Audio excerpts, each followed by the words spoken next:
Good day. I'd like to thank you for coming to tonight's meeting. I'd like to welcome you to the School District Number 35 Langley, regular meeting of the Board of Education.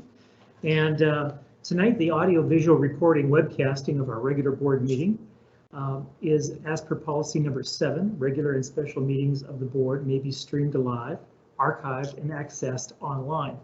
The board reserves, as its sole discretion, via motion at any meeting, the right to not stream live or archive a meeting or a portion of a meeting. Further, the board reserves the right to edit any recorded portion of a meeting. So I'm going to call today's meeting to order at 7:05 p.m. and begin the meeting with the introduction stating I'd like to acknowledge that the Langley School District is located on the traditional, ancestral, and unceded territories of the Maskey, Kwantlen, Katzie, and Semiahmoo First Nations. We gather here tonight in an understanding of the importance of Ayastol, Skekuyoyos, and Letsamot, uniting ourselves with one mind, one heart, to ensure that we support and inspire all learners to reach their full potential. I'm going to introduce everyone, our guests tonight, and our trustees, and then we'll get into some special announcements. So beginning off, I'd like to start off with some guests that are present tonight. We're going to have Mike Palachuk. He is the ACSS principal. Carla Clapton, the ACSS vice principal, along with Greg Kilbert is also the ACSS vice principal. Together with Jonathan Harris, he is at Betty Gilbert Middle School principal, and with him is Claire Burns, vice principal for the same school. And our staff that are present tonight, we'll start with Dale Vo. Dale is our IT technical support. Paul Bovell is our technical support specialist. Judy Swanson, our executive assistant. Joanne Abshire, communications manager. Barry Bunyan, assistant superintendent. Shin Chan, the assistant secretary treasurer, along with Mel Gill, our assistant superintendent. Woody Bradford, also assistant superintendent. And Brian Izelli, our secretary treasurer. And Gordon Stewart, our superintendent. As far as our trustees that are present tonight, I'd like to welcome Charlie Fox to his second meeting with us, and then Marnie Wilson, and also Tony Ward, trustee Suzanne Perot, trustee Shelley Coburn, trustee David Todd, and myself, Rod Ross, and I'm the chair of the board. Today, we also have some partner groups that are with us, and I'd like to recognize Tanya Kerr, the LTA president, along with Alicia Rempel, DPAC president, Humain Anasori, QP 1851 president, Jennifer Johnson, QP 1260 president, Shelley Sondergaard, QP 1260 representative, and Jeremy Linden is with the LBPPA president. To start off tonight, we have a number of special announcements, and we're going to start off with the very first one. It's a solemn one. But I would like to have the board, if they would be so inclined, I'd like to join us now in a moment of silence and reflection to honor all the children who did not come home from residential schools. And I was thinking of recognizing 215 seconds for each of the children that did not come home that day. So if you just stand with me right now, and we'll remember.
Thank you, trustees and public.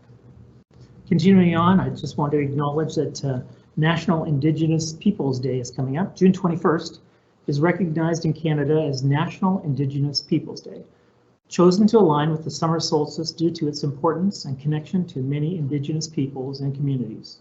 This year also marks the 25th anniversary of the day being recognized in Canada. National Indigenous Peoples Day is an opportunity for all of us to commemorate the rich history, unique culture, and diverse contributions of First Nations, Inuit, and Métis people. On behalf of the board, I hope that you will take the opportunity to learn more through story by reading Indigenous literature or watching Indigenous films, by exploring and engaging in virtual events, or just having conversations with others. Please join the board as we learn more together about the history, culture, and perspectives of Indigenous communities across Canada. Also, the board would like to share with you, the community, a district initiative which took place in the lead up to Pride Month. Students were involved in designing an ally t-shirt that would represent what means an ally, what being an ally means. Grade 10 student Rebecca from RE Mountain Secondary School designed the t-shirt, an image of two people holding hands in the shape of a heart. As stated by Rebecca, being an ally means even if you don't understand what a person is going through, you are still there for them and you are still supportive. Through this month, teachers and staff will be wearing this shirt to celebrate and acknowledge our LGBTQ+ students, staff, and community members. In September, these shirts will be available for students to purchase and wear. And I've got one right here that was just given me tonight. And they're going to be a hot item, I'm sure. So thank you. A number of the trustees already have theirs and they're wearing theirs. All right. Thank you. The third item on tonight is Grad 2021. The Board of Education wants to take this opportunity to congratulate all of our graduates. We recognize this has been a challenging year for our grads. Our hope is to offer all of you a positive and memorable send-off that is not overshadowed by the pandemic. We're proud of all of your accomplishments and for helping making our district an innovative, inspiring, and unified learning community. We hope you'll continue to reach your full potential and create a positive legacy for the future. We would like to express our thanks to all the parents, guardians, families, and staff who have supported our students in their educational journey. The board is also asking our community partners and members of the public to support us in helping celebrate and honor our grads. For the week of June 21st, the City of Langley will raise two banners on Fraser Highway in support of our grads. The banner will read, "Congratulations, grads of 2021." Further, from June 21st to June 25th, the Township of Langley will light up the walkway on the 200th Street green, which is one of the brand colors of the Langley School District in support of our grads. During the same time frame, the Langley Event Center will be acknowledging grads with a message on their electronic signboard. We are grateful for the support from our community partners in helping honor our grads and encourage local businesses, organizations, and residents to join the celebration. The Board of Education wishes you all the best in the future. And now to tonight's meeting. I'd like to have the report from in camera. Could I have Trustee David Todd, please? Okay, thank you, Chair Ross. At tonight's in-camera board meeting, we discussed personnel, property, and legal. Thank you very much. Moving along with the consent agenda as the next item, number 4, the Board of Education adopts the consent agenda items as provided. I need a mover of that, please. Charlie Fox, seconded by Shelley Coburn. Thank you. And all those in favor? It's passed unanimously. Thank you. Now on to the agenda. All right, the agenda be approved as presented. Can I have a mover for tonight's agenda, please? David Todd moves, seconded by Tony Ward. Thank you. All those in favor? And it is also unanimous. Thank you very much. Moving on to number 6, the superintendent's reports. 6.1, COVID-19 update. The board receives the update on COVID-19 for information as presented. So we'll hear from the superintendent on this first, and then I'll get a mover and seconder. Go ahead, sir. Thank you, Chair Ross, and good evening, everyone. COVID-19 update. Thankfully, we're starting to see some good news and throughout the province, and get a lot of questions. A lot of questions of what are things going to look like within the system between now and the end of June. What does summer look like? We've got summer session well underway starting in July, and then the fall. What can we expect? And we'll do our best tonight to kind of give you an update to everyone in terms of where we're at currently with respect to COVID and notifications, and also walk you through these next steps. Case count again, and right now we're sitting at 303 cases overall to date at 42 sites. Again, we have 43 currently sites, and we have one that has dodged this right to this point in time. We don't want to jinx it, but we have to announce it anyways. Uplands has been the site that has not had any notifications to date, but really I have to commend all of our sites. I just was talking recently with our trustees, and when you think about it, again, just to put in perspective, when you think about September to now, 23,000 students and 2,500 plus staff. When you think about 303 cases, I think it's amazing, and that is a tribute to our staff that have made sure right across the board that they've really taken the health and safety procedures very seriously. Our schools, again, a standard of cleanliness like I've never seen, and a tremendous work there, and also parents and students. How many of you in this community have had to say, hey, we're gonna do all we can to keep everyone in our community as safe as possible. And without that, we would not have seen what really, to me, in many ways, is a good news story because of that commitment during incredible challenging times. And you only have to look around outside of our community to see, how some places have really struggled with this. So it is great work. I think what is a great news is I wondered myself through that April and May stretch, are we going to make it? Are we going to make it to the summer and being able to keep our schools open? And what a testament to me that fact that we kept schools open is incredible. It really is. And while it's been incredibly difficult, I think our kids have really had some great benefits being able to do that. And again, my thank you to all the staff that have been involved in making this happen. And there's that good news story. As of today, for the month of June, 0 notifications. So the vaccine program is having an impact. And I strongly encourage, if you can get out there and get that vaccine, absolutely. If you haven't done so yet, and again, get that second dose also when your time comes forward. I think this is absolutely amazing, and this is what's going to really dictate what goes forward in terms of again the province in terms of next steps. Also, just a little bit by the numbers again. Again, our Willoughby community, our fastest growing community, it shouldn't be surprising there. But even again, I try to always give perspective to these things. Even Mountain at 28 cases, you have to remember they have well over 1,500 students there and a big staff also. So again, when you look at it, how many cases within schools, 5 cases or less, really again, well done. And so as we kind of go into this summer, it's nice to feel a bit of optimism out there. We just had, this is available, it's a public document. I strongly encourage people to take a look at it.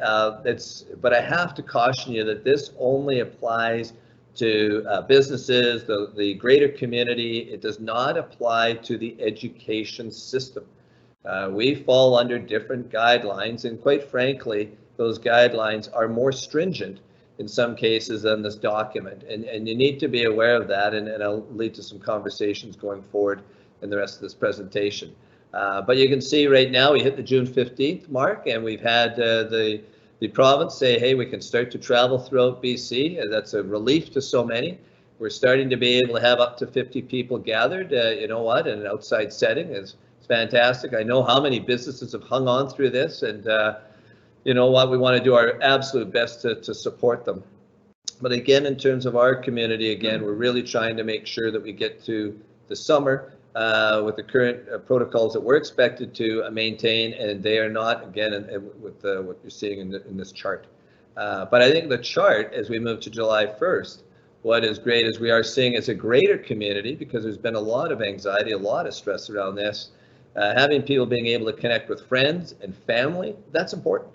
And important also to be able to kind of, like I said, get out to a restaurant or get out in terms of enjoying this great province. So those are all good things. And again, it's really going to affect mindset going forward. And it's going to affect potentially our September, when you see that September 7th date there looming there, where we expect to be as back to what is the new normal.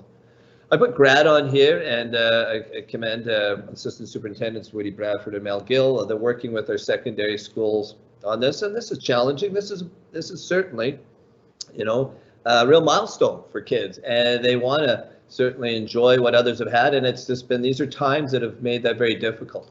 And I am most appreciative of it, every single one of our secondary sites, efforts by staff to do what they can under the conditions that we have to meet to still do something meaningful for kids and family. So will we see the change of the 15th impact, what we can expect with these grad ceremonies? No. What you see in effect, what was in effect 2 to 3 weeks ago is still in effect today and will be in effect right through to the end of summer session in terms of the guidelines we have to follow. So again, we are sorry for that confusion that may exist out there, but the reality is that's the expectation, and literally as of yesterday, we've still been told the same thing from the ministry going forward. But again, how schools are going to engage in this process, I know they're doing their very best to meet the needs of family going forward with this.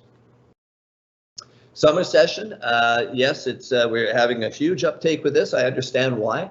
In the last number of years, we've had over 4,000 students often participate in this. Again, in the elementary system and in the middle, you have those 3-week programs in the mornings and a chance to try something different, or a chance to, again, if you're falling a little bit behind in literacy and numeracy, to be able to catch up. And again, I think this is a fantastic program.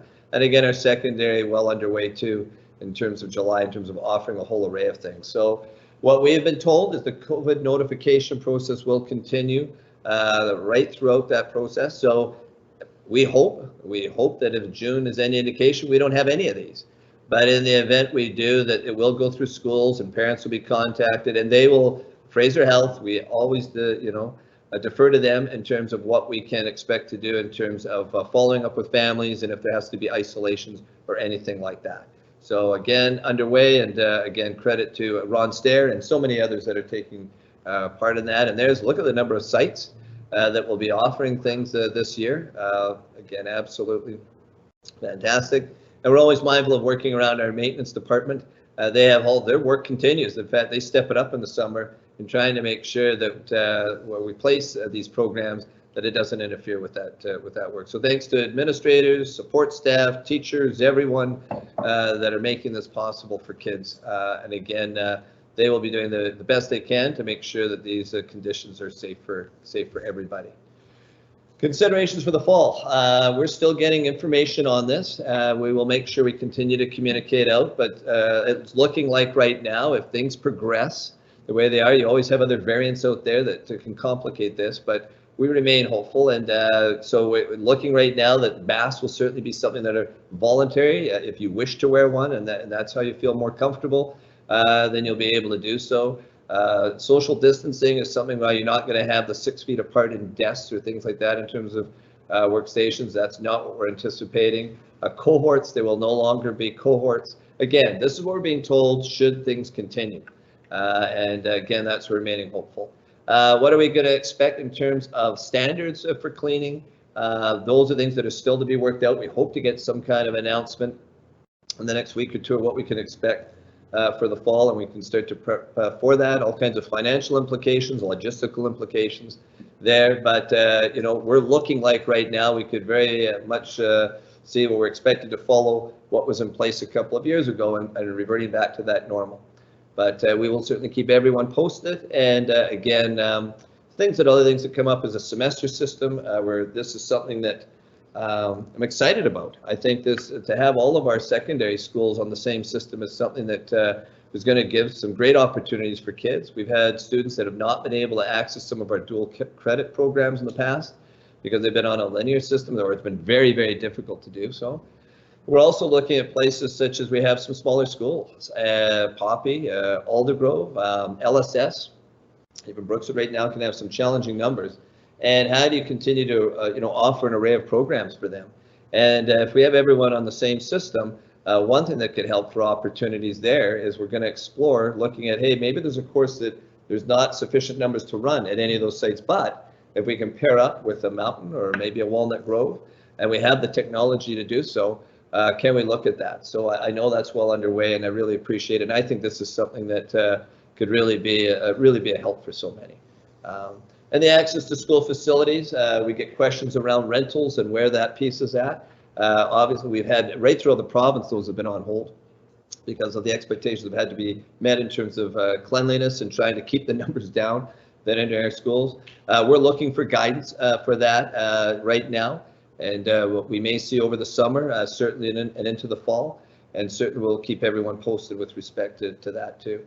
And we know come the fall, we're going to have to reinstill some confidence in face-to-face learning. We've had some folks that have been at homeschooling all of this year, which is certainly making, could have an impact on their anxiety at returning, the transition support model, going back to their community schools. So those are things that we're also considering going forward in terms of how can we make sure that we welcome kids back that are anxious, so we have the appropriate supports in place to help them overcome those anxieties.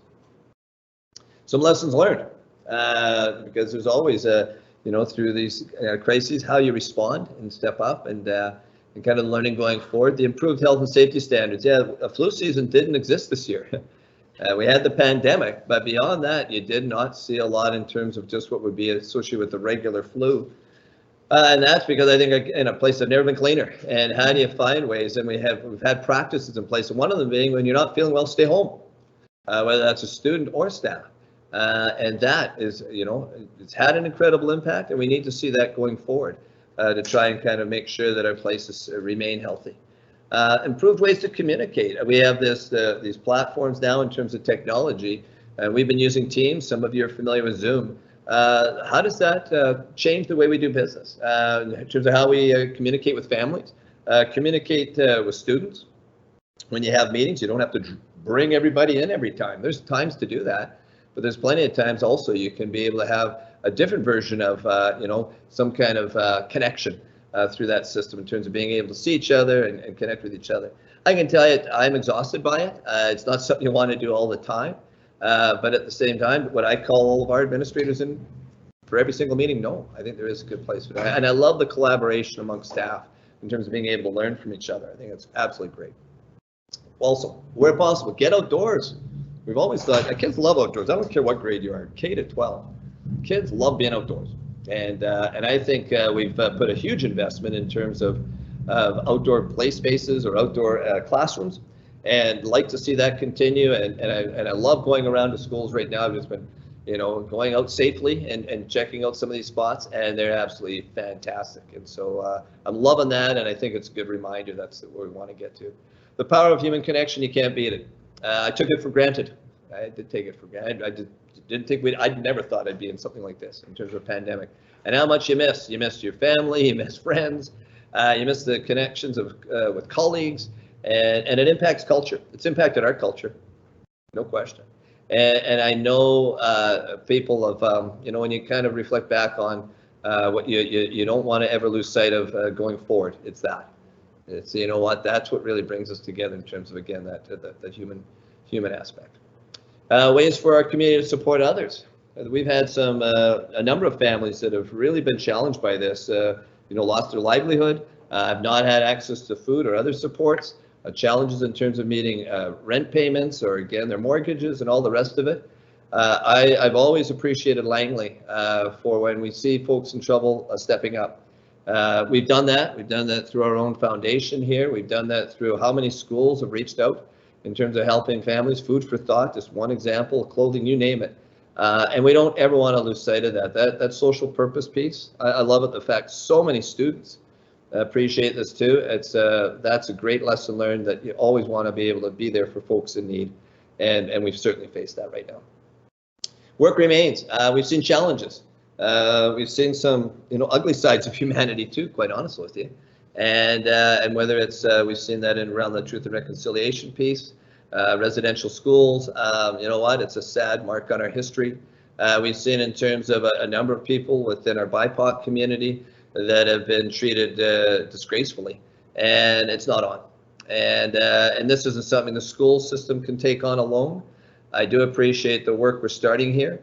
It's a work that we need to expand, particularly on that anti-racism front, with our students and more with our staff. And I know there's great work out there. It's really building on that great work. But we also have a community that we work alongside of and need to be part of this process too.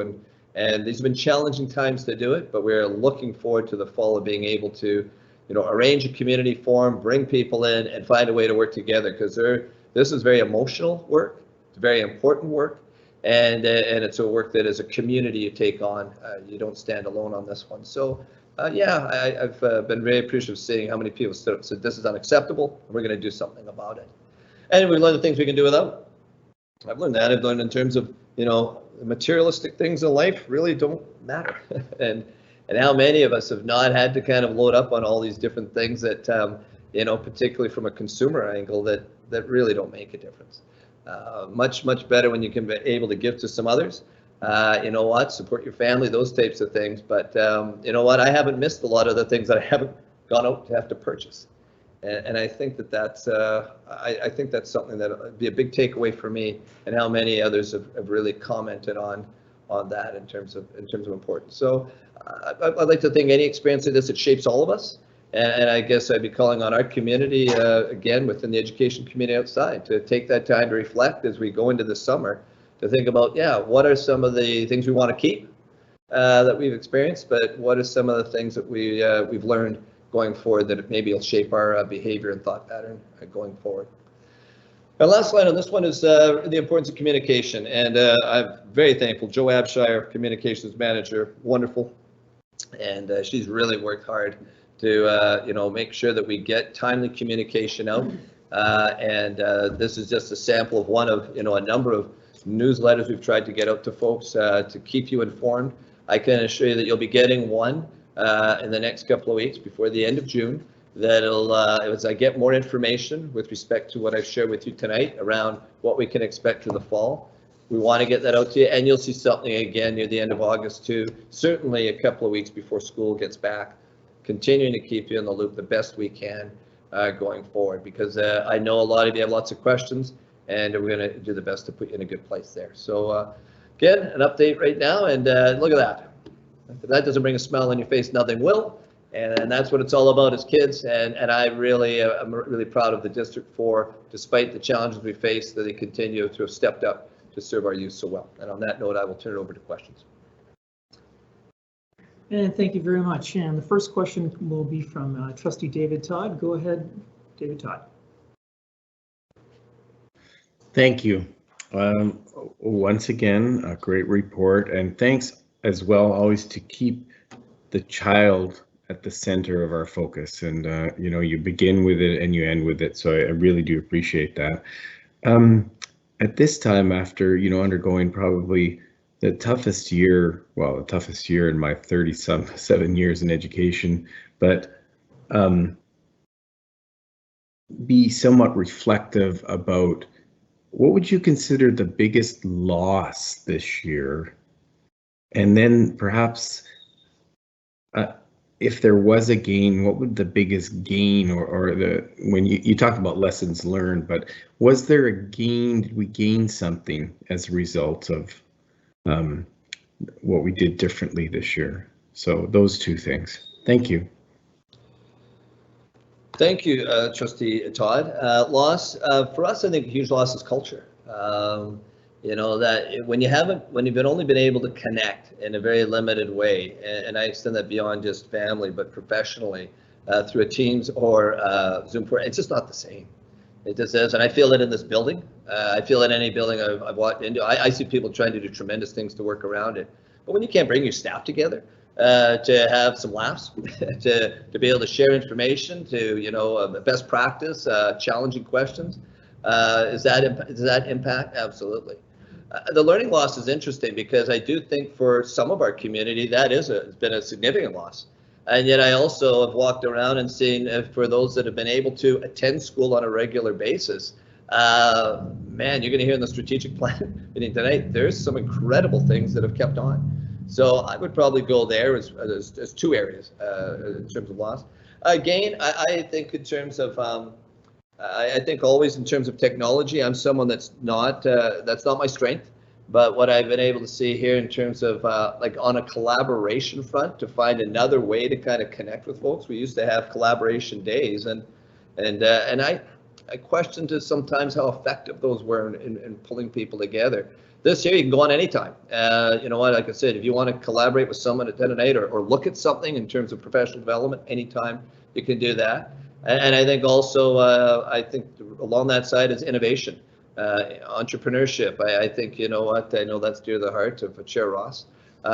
People are finding, you know, look at how many people right now have continued to, you know, find incredible ways to create different markets for things, different products for things, different services for things, respond in different ways. I mean, that power to facing a challenge, and then you see people creatively overcoming it. I think that has been a gain, and I guess also talk about a test of resilience. This is certainly something that has pushed us there too, in terms of you know, maybe making us stronger going forward. So those would be some thoughts on those ones. Thank you. And any other comments from trustees? Could you just put your comment in the chat or your question, and I'll recognize you. Seeing none, okay, I'm just going to read this out and I'm going to ask for a mover and a seconder. The Board of Education receives the update on COVID-19 for information as presented. I need a mover, please. David Todd, seconded by Marnie Wilson. Thank you. Okay, I need all those in favor, please. All right, and it's unanimous. Thank you very much. And Superintendent, we're going to move on to the strategic plan update. I believe you're going to walk us through that as well. Thank you, Chair Ross. Yeah, and I'm excited about this because it's a great chance to share. Like I said, I am thrilled we kept the buildings open. I'm thrilled about all the work done to keep things, you know, safe for our kids and our staff. But we didn't just stop there. This is a district that I'm biased and very proud of. And I'm proud of it because the people here continue to find ways to do great things for kids. And there it is. And I think, yes, to Trustee Todd, yeah, we better never forget that's what we're all about. You better always have kids at the forefront of everything we're thinking about in education. And I love the fact that we've been able to do this great work for our kids. So really on this one here, I'm just, this document is something that I really would like to encourage the public to take a look at. The link will be on our website under the board in terms of tabs, and you can go down and you'll be able to access this. We've updated it. We update it every year in terms of how this document evolves. It's a great way to capture what we're doing here. So I'm going to walk through not all of it. The intent tonight is, in fact, anything here that I'm actually showing, we've taken times with our board through a number of different vehicles to present information to and our public to share with. So it's really not about what you're seeing in content here tonight. It's really showing you the framework that's available and encouraging you to access it when you get that opportunity, because it really is, it's really amazing. There's the areas: educational opportunities, community partnerships, and operational priorities. I'm going to just pull a few things out from each of these just to kind of, again, share and encourage as you go forward. And like I said, in terms of updating it, there it is. There's our board of trustees and our new addition there, Trustee Fox. And again, it's one of a number of changes that as time evolves, you kind of incorporate into the document. And I know for each and every one of them, their commitment in terms of our kids within our community. And this is what guides their work, this very document, in terms of making sure that we can put our kids in a real good place to be successful. And within that, what guides all that work is really, again, our vision and mission. I still love it. I was very fortunate to be part of the process when this was developed. It stands the test of time, in my opinion. And the core values, again, they push us, they challenge us to live by those each and every day. but again, within each of those quadrants too, in terms of what we feel we need to do to put in place to make sure that our kids can again have that positive legacy and reach their full potential. So again, I love that. Within the intellectual development domain, again, this one here, what a great shot of yeah, what a great shot of Stella there. And so we have a framework for enhancing student learning. I'm mentioning this because for those that really want to delve deeper into the data, what kind of guides this document in terms of numeracy and literacy and transition rates and all, and in terms of some of the data we get in terms of surveys, then if they hit on this link, then that'll take you there, and even additional work on our actions. It will not be live. It's actually a ministerial requirement that's new that has come into place. It is in effect for September the 30th that these are submitted. We plan to have our link up and running for September the 1st. So this is in the strategic plan itself. We'll be able to hit on it and go forward. But again, that will not be live until then. But again, for those that like to look a little further going forward. Just again, some highlights. Ensoling our schools is something we talk a lot about here. The compassionate learning communities here. RTIs, if it's an acronym that you hear of, it's response to intervention in terms of making sure kids get, everyone needs supports at different times, and making sure that those are appropriate to meet the needs of all of our kids and timely.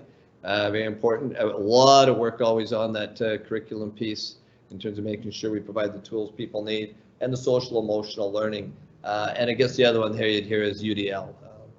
And that's another one that's very universal design for learning that we really have tried to, what we're saying is if we do those things well, then we feel that we have a great chance for every single child to be able to demonstrate their success and be successful in our system. About the guides here, just because again, I commend the work of instructional services, learning support services. We have a lot of new teachers, and we have also a lot of veterans. And what are some of the best practices out there that can help guide them in their work? And I didn't have this when I started out in terms of some kind of document I could kind of look at and be able to kind of work through. A ton of work there. We've got all kinds of experts that have provided that, but I think I'm very fortunate to be part of a district that makes sure that we have resources like this that anyone can access, and that we say if you come to Langley, kind of this is the expectation. This is what we really feel, again, you need to do in terms of being able to see that the very best happens for our children. So I love that piece. There's tons of work around the early years. You're hearing this provincially. More and more they're talking about how schools are going to be working alongside our child care providers to make sure this happens. And you're going to be seeing, again, we have strong starts right now, and they're looking at that expanding in terms of child care, where again, it's literally run by school districts. What could that look like down the road, and making it affordable? How we utilize space. There's all kinds of things that are coming out of this, and we're excited to be a part of it. And they've done a lot of work around vision here. And if you'd like to learn more about the early years piece, again, I think there's some fantastic stuff that you're seeing coming out of our district of the response to that. And again, the stories. I love that, and I should have said that also with our framework. How do we find a great place to showcase those stories out there of what's going on in the community? Compassionate learning communities, you've heard me mention that. We've touched on it tonight, and we're going to continue. We've done a lot of work, and we've got lots of work yet to do. And so you want to talk about races as one of a number of resources out there, but it's one we've been looking at with our superintendents, meeting with our administrators. Again, Truth and Reconciliation, Mike Pugh, and all the folks within our Aboriginal Programs Department in terms of Aboriginal support workers and everyone else. Again, what they do to try to help us in terms of being able to work with our Aboriginal community and make sure that, again, all of our learners can be successful. And our LGBTQ, again, as we note with the Pride Month here, we want all of our kids to feel safe. We want to know that they can be safe and cared for and loved within all of our sites. And that's important work. And I appreciate the strides that we've made going forward there. Mental health, yeah, that's one that has really been tested during these times.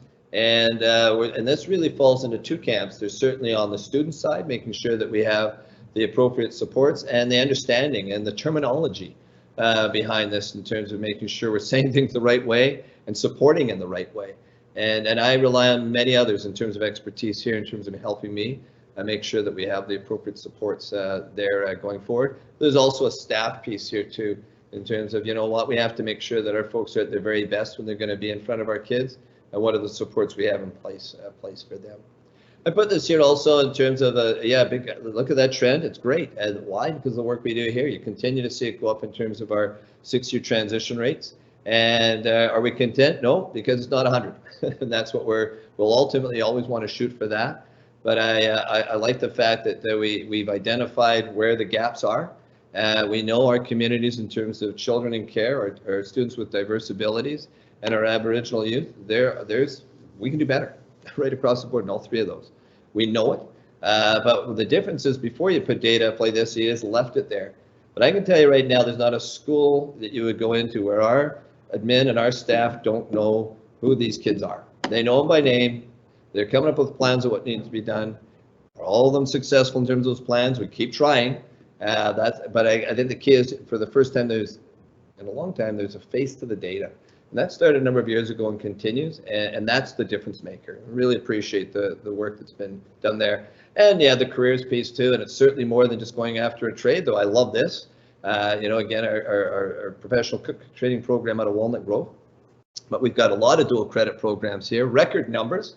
You think, hey, did that kind of go by the wayside? It didn't. We've been doing all kinds of stuff also in terms of having kids experience virtual field trips so they can decide if they want to kind of pursue different paths. All kinds of things around capstone, where it's really kind of learning about what your strengths are or where you might want to venture when you get off grade 12, and these core competencies, which are so important. There's this fantastic stuff here around the careers piece, and well done with everyone involved there. And again, digital literacies. We have been putting out more technology than ever before in terms of making sure that all of our, our staff, they have the tools that they need, and our kids have access. Because not everybody does. And so how do you kind of look to that equity piece here in terms of being able to provide supports?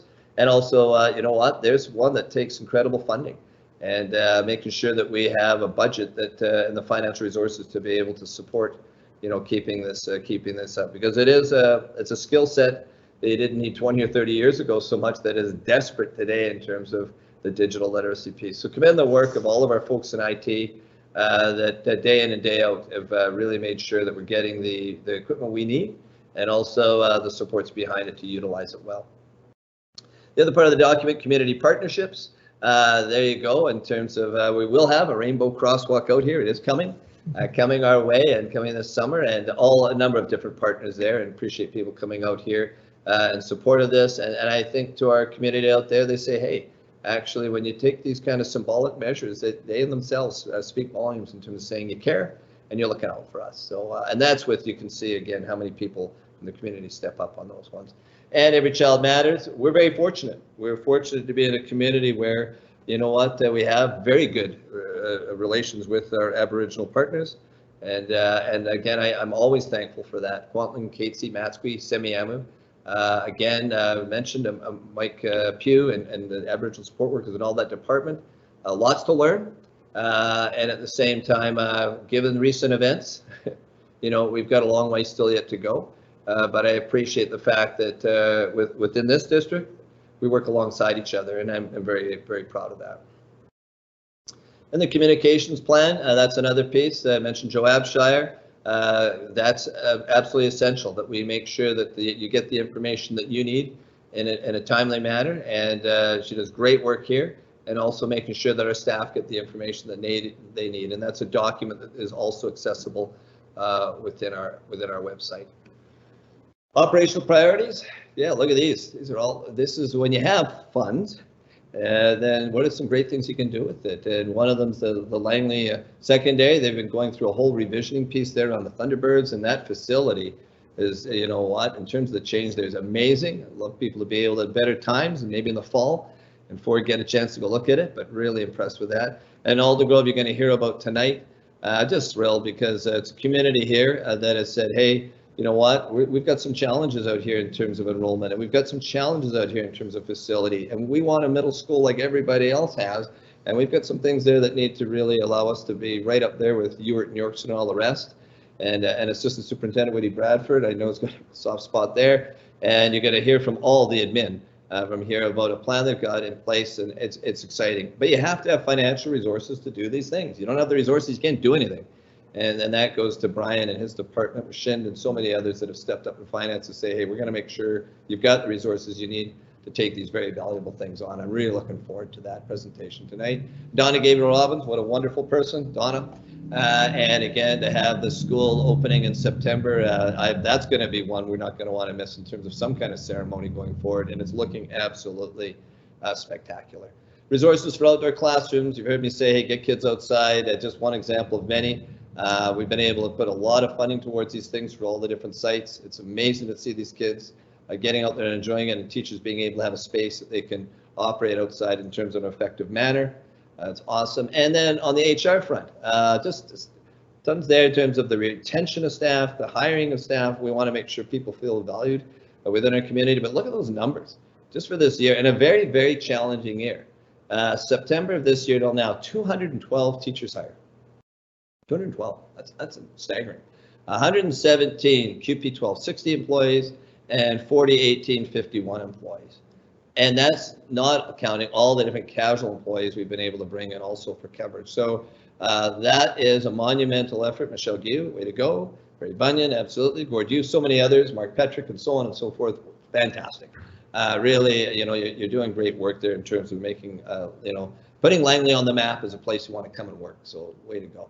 And there she is, Brenda Barlow, phenomenal. She's been doing our mentorship program for a number of years here. I'm really gonna, miss her. I plan on retiring this year, but the impact that Brenda's had for our young teachers coming in, like I said, and then you start like I started. You don't have a toolkit. You're starting with you're literally something that's flying by the seat of your pants. And when you have someone like that in your corner that you can turn to at any time to support you in terms of your learning, in terms of being able to get out there in front of that classroom and be able to have that classroom management piece sorted out, and again, that assessment piece sorted out, and again, what's the best way to move literacy and numeracy forward? We couldn't ask for anyone better. She really has done outstanding work, and again, I'm really pleased with that. And I know that mentorship also applies to our administrators too, and Woody and Mel do a great job there, making sure that the admin get the supports they need in terms of when you step into that role, they're there working alongside them to make sure they can be successful. So that's absolutely fantastic. And again, I just mentioned here on an HR side, just like I mentioned earlier with the students, there's the staff piece here. We got to do whatever we can to make sure that our staff are in a real good place so that they can do the work they need to do with kids. And there are a number of different supports they can access should they be going through some difficulty. And again, we're setting up something called a complex care team with Mike Morgan and others here that'll be able to have more of a district lens of some of the kids within our district that are facing some fairly significant challenges. And they're going to require some unique responses and some unique expertise, and that we've got started running in for the fall. Wow, who would have thought? We said COVID. Nothing good happened during COVID. Well, it did. And way to go to the Langley School District and all the staff and people that are part of it. And that's well embedded. Just again, I just gave you a brief sample, if you can believe it. How much stuff's in there? I encourage you to take a look. Thank you. I'll take questions. Way to go. Thank you, Superintendent. World-class superintendent in a world-class school district. And I'd like to open it up for questions. I understand that Trustee Todd is first, and we'll have Trustee Fox, then Trustee Wilson. So go ahead, Trustee Todd.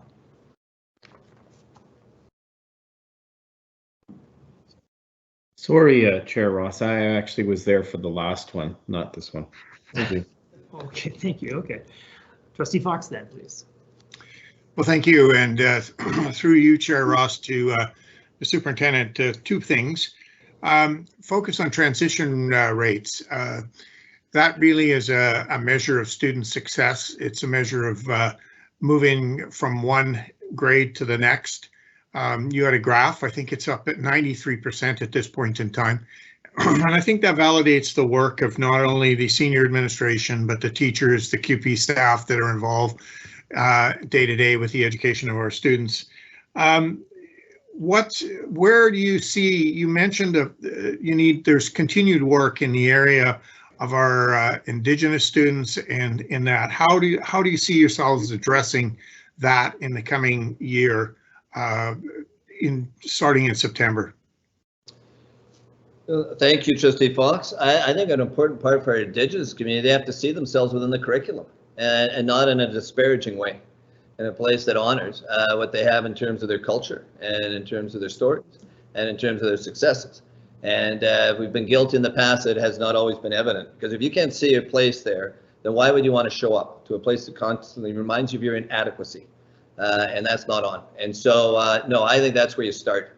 And I think as we build those links, the power of relationships, we have some great people out there connecting with kids, identifying these kids, reaching out to these kids and families and saying, hey, you know what? You might have to kind of go plan B versus plan A. We're good with that. I love the flexibility. And when you talk about personalization, you better mean it. Because you know what? You can't just apply the same thing to all kids. So a good question, Trustee Fox. And yeah, we got work to do, but we're getting there. Just another quick follow-up. One of the things you mentioned is the number of CUPE staff hired, and I'm particularly focusing on our custodial staff here because they've made a huge difference in our last year and a half with COVID, and I certainly hope that the provincial government gets the message, the Ministry of Education gets the message of how important this piece has become in the health of our staff, not only our students, but our staff in terms of the number of lost days that could be and haven't been the case with the cleanliness, with the attention, with the diligence that our custodial staff and our CUPE staff have done. So I want to just assure myself that this message is being sent to the ministry and the importance of it going forward. Yeah, thanks, Trustee Fox. And yeah, I will equal in terms of commending our custodial staff. Absolutely great work. And I think it is a pressure that I can assure you that provincially is being applied in terms of saying, hey, if you want to keep these standards up, then there has to be a commitment to some financial resources to do so. We have not been given a direction there yet in terms of what to expect for the fall and what we could see in terms of financial support. As we get that, we will certainly be sharing that with trustees and with the public in terms of making sure we utilize those funds in a manner that can address the very point that you've put out. And yeah, the fact is we don't have a flu season next year. You think of, again, you don't have that learning loss, which is great. You don't have the financial loss, which is great. You put that money towards all kinds of other things for kids. And again, the message should be that if you're not well, you need to stay home right across the board. But yeah, I will. The gratitude for folks again, there's most appreciated with CUPE 1851 too. Thank you. Thank you. And on to Trustee Wilson, please. Your question.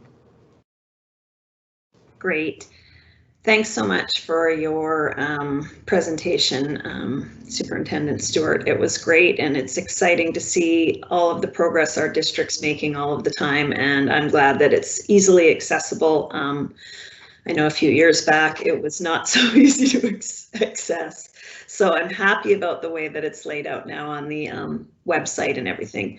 You did touch on HR, and I know it's such an important part of our strategic plan, and you touched on some of the hiring that we've done and the complex care team.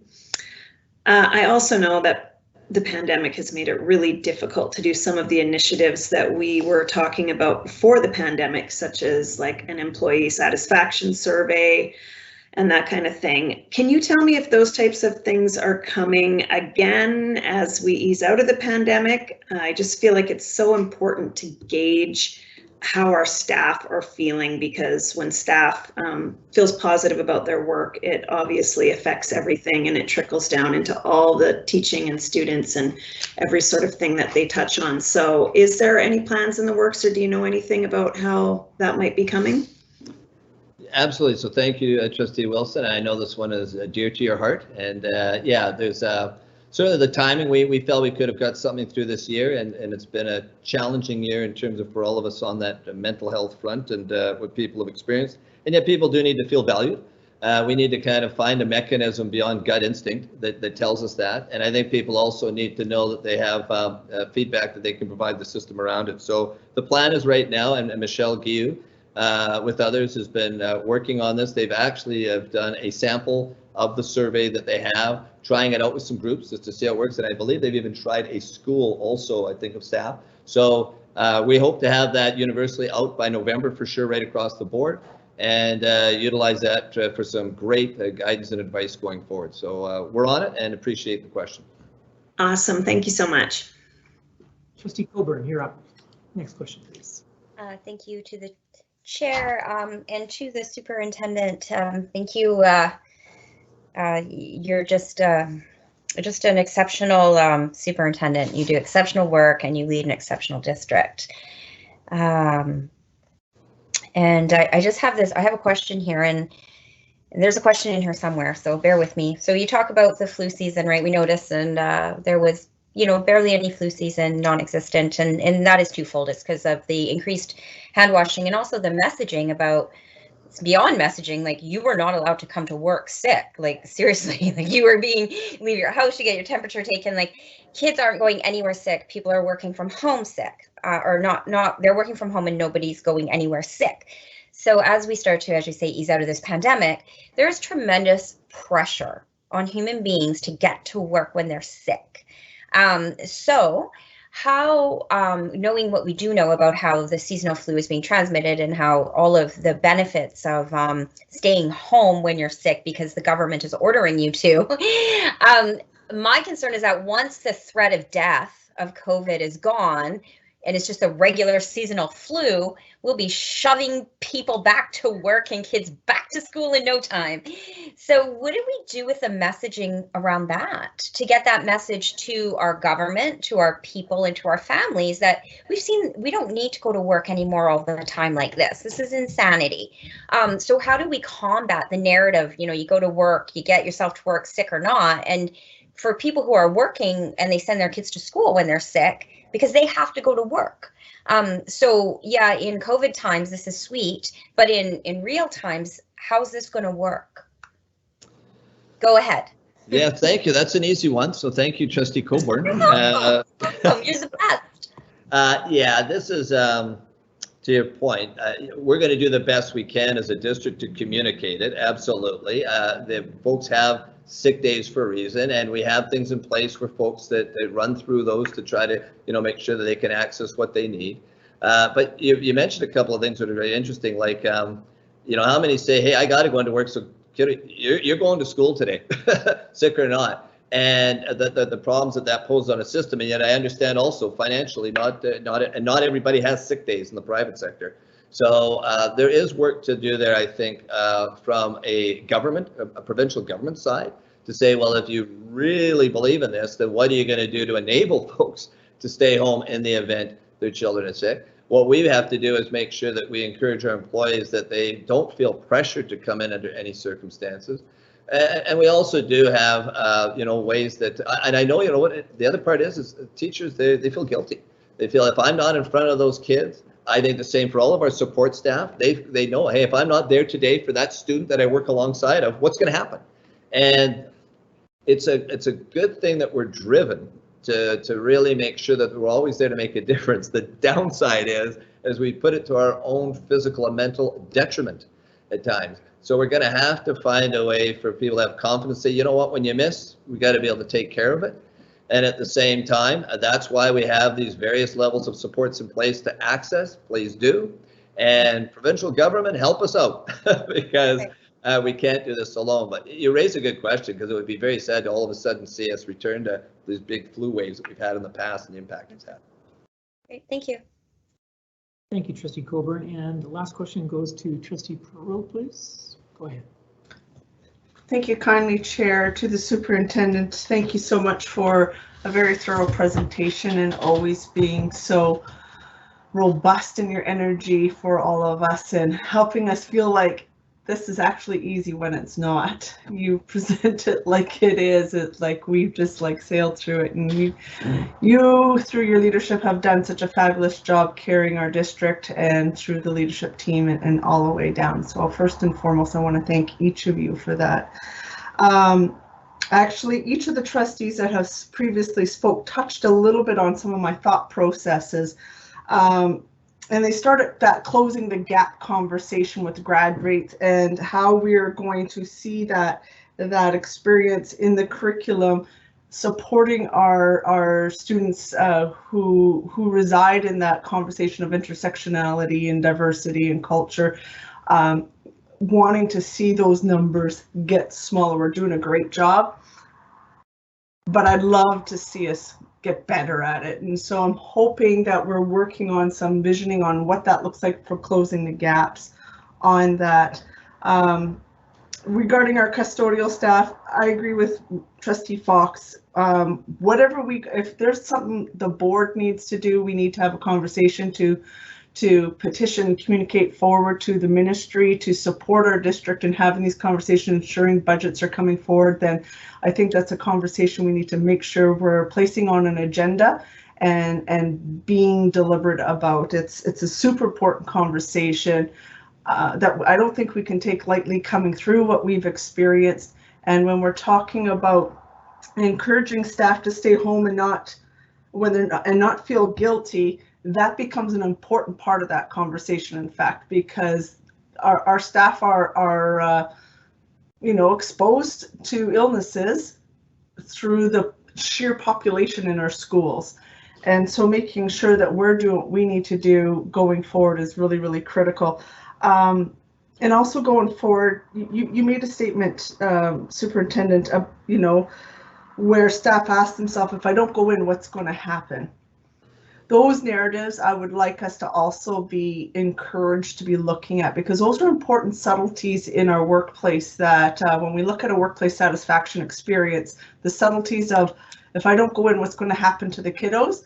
The underbelly of it says, is there going to be a staff member there? Is there going to be a staff member who can carry that class and the complexities in that class?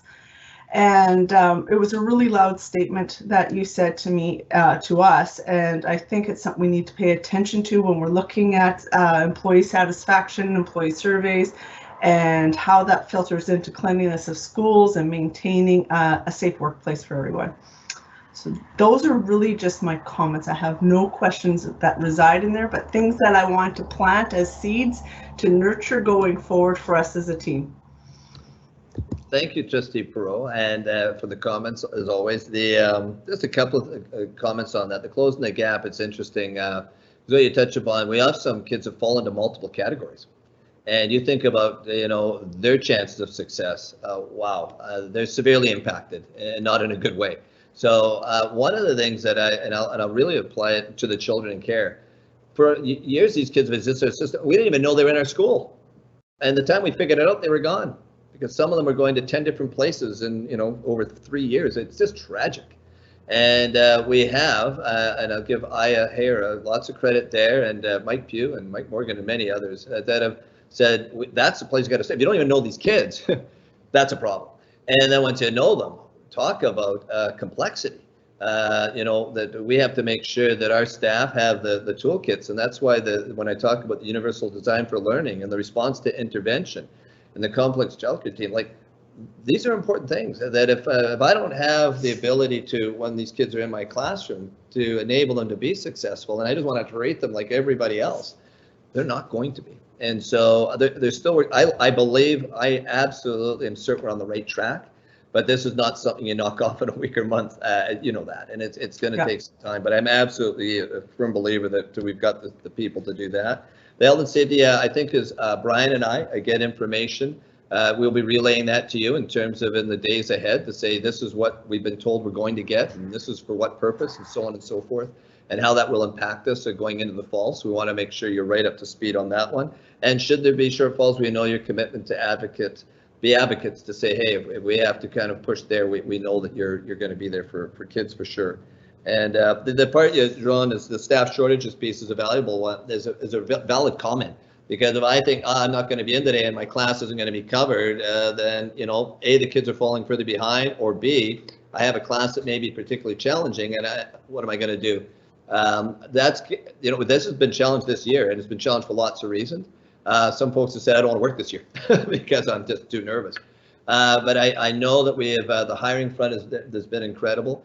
We're looking at a number of grads coming on out. We have to make sure they're put in a good place. And so I think as we can continue to close that, where you can have confidence that it will be filled, and we spend some time also with our TTOCs to make sure they continue to get the training they need so they can be successful. And we have, casual support right across the system that we can draw upon. Yeah, that'll help give you a little more confidence that if you have to miss a day ill, that you're just feeling like you're just sick about it, literally, because you're worried about your children. So no, those are on our horizon in terms of thinking. May I have a follow-up thought process? Thank you, Trustee Ross. So going forward with that thought process, Superintendent, I know as we're coming out of COVID, we're going to see some residual impacts on mental wellness. And that is also going to impact our educators and our students. And when I'm thinking about your statement regarding, when a person goes, hey, I'm not feeling well today. Sometimes, and I think coming out of COVID, and as a counselor, this is the background conversation we're having in our because we have like support supervision groups. We're having these conversations of what is that outflow going to look like on mental wellness, and how are we going to support our staff and students with that? I don't expect an answer today, but I just think it's something that needs to be on our radar moving forward as we're kind of trickling towards the fall. And then suddenly doing our run, that we're going to have staff who are still feeling anxious, for lack of a better term, and students who are coming back from that transition plan, learning anxious, and that we got to do some front loading for them so that we're sustaining that experience of safe learning and community that feels supported in our district. Absolutely, and I think you know what, this would be a good one for us to probably follow up in the fall. I know that we have District Principal Maggie Gobriel that's going to be more involved in that on the diversity and wellness portfolio. Mike Morgan, Michelle Guillou have been working extensively on, because there's a staff and a student piece of Don Tomlinson, and they have the staff and student health safety initiative group. And strategies to go with it, and I think that the timing on it is, given what we've been just facing, is good in that sense. And it would be, yeah, this is one that will take probably for all of us about an hour to go through, but is well worthwhile. So we'll put that on the radar going forward. So thank you. And thank you, Superintendent, for the strategic plan update. So I need a mover and a seconder that the Board of Education receives the update of the strategic plan for information as presented. Okay, by Marnie Wilson, seconded by Charlie Fox. And all those in favor, please raise your hand. And it's unanimous. Thank you very much. Now we're going to move on to number 7, the Secretary Treasurer's reports. 7.1, 2021-2022 annual budget bylaw, third and final reading. On to you, Mr. Iselli. Thank you. Thank you, Chair Ross. I want to go through with you tonight just a few slides to refresh trustees and the public as to the what's being proposed tonight.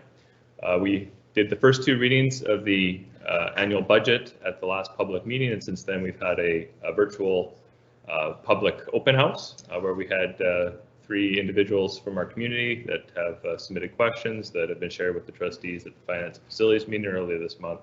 So just wanted to go quickly. I'm not going to spend a lot of time on it because we did go through it in quite detail the last meeting. The bylaw that's in front of you tonight is for just under $275 million. You can see on the slide here broken down by the 3 funds, the bulk of that obviously being in our operating fund, which was what's used to run the districts on a day-to-day basis. We also shared at that time that based on the projected revenues and expenses that we would have a deficit planned of $3.3 million for the next school year, and that would be funded from accumulated surplus from prior years, which is shown on the slide here. We're planning to take $812,000 from the amount that we had put aside to balance future budgets. That will deplete that fund. $117,000 for infrastructure placements, taking that down, and there's a couple motions further in your agenda tonight to deal with the majority of the remaining $890,000. And the rest would be coming out of the COVID contingency fund and leaving just under $700,000 there for us to deal with a few things in the upcoming school year to balance the proposed budget. So for trustees, we have two motions that we are asking to be done tonight. The one is the restricting of the funds so that we can balance the proposed budget, and the final motion being the final and third reading of the budget bylaw so that we can submit our budget to the ministry by the due date of June 30th. With that, I turn it back to you, Chair Ross. Thank you very much, Secretary Treasurer. So can I have a mover and a seconder, please, that the Board of Education direct staff to appropriate $3,321,891, consisting of $812,602 of internally restricted to balance future budgets, $117,000 from internally restricted for infrastructure replacement, and $2,392,289 from internally restricted for COVID-19 contingency to balancing the operating fund for 2021-2022. Can I have a mover? Shelley Coburn, seconded by Tony Ward. Thank you very much. And now, any questions on that? Okay, I don't see any in the chat. Shelley Coburn, is that a question?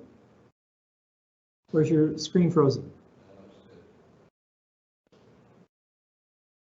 Okay, moving right along. Okay, well. My screen looks fine to me, so maybe your screen is frozen. Yeah. I have no question. Oh, you have a question? Okay. If you could no, just, no, I don't. Just put it in the chat, but go ahead. Go ahead. You're okay. Oh, you don't have a question? I don't have a question. No. All right. Thank you. All those in favor. I can come up with one. No. All those in favor, please. Thank you.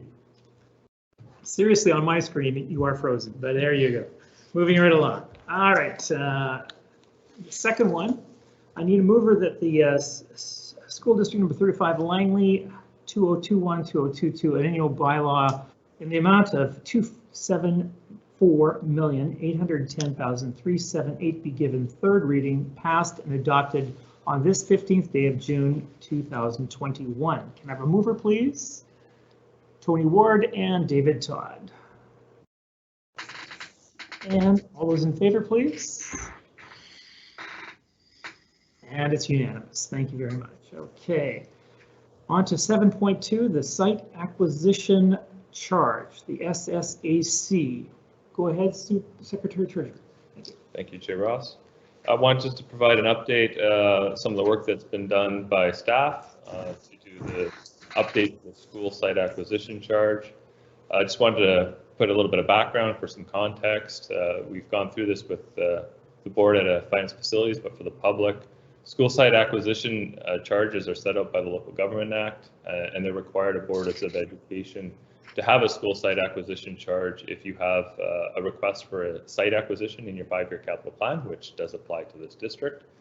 The purpose of this charge is to collect funds from new development to assist in paying for a cost of land for new schools. These funds are collected by the city and the township on our behalf, and then are sent to us and sit in a local land capital account that the district can then use once the ministry approves site acquisitions as a contribution for that site. The last review of the school site acquisition charge was done by the district in 2014, and we are now doing a review of that as part of our 22-23 capital plan process, which will be brought back to the board in September. The part of the plan is we spend a fair bit of time working with the city and the township of Langley to work with them to understand the 10-year development that they have planned in both of those municipalities. You can see the information on the slide here.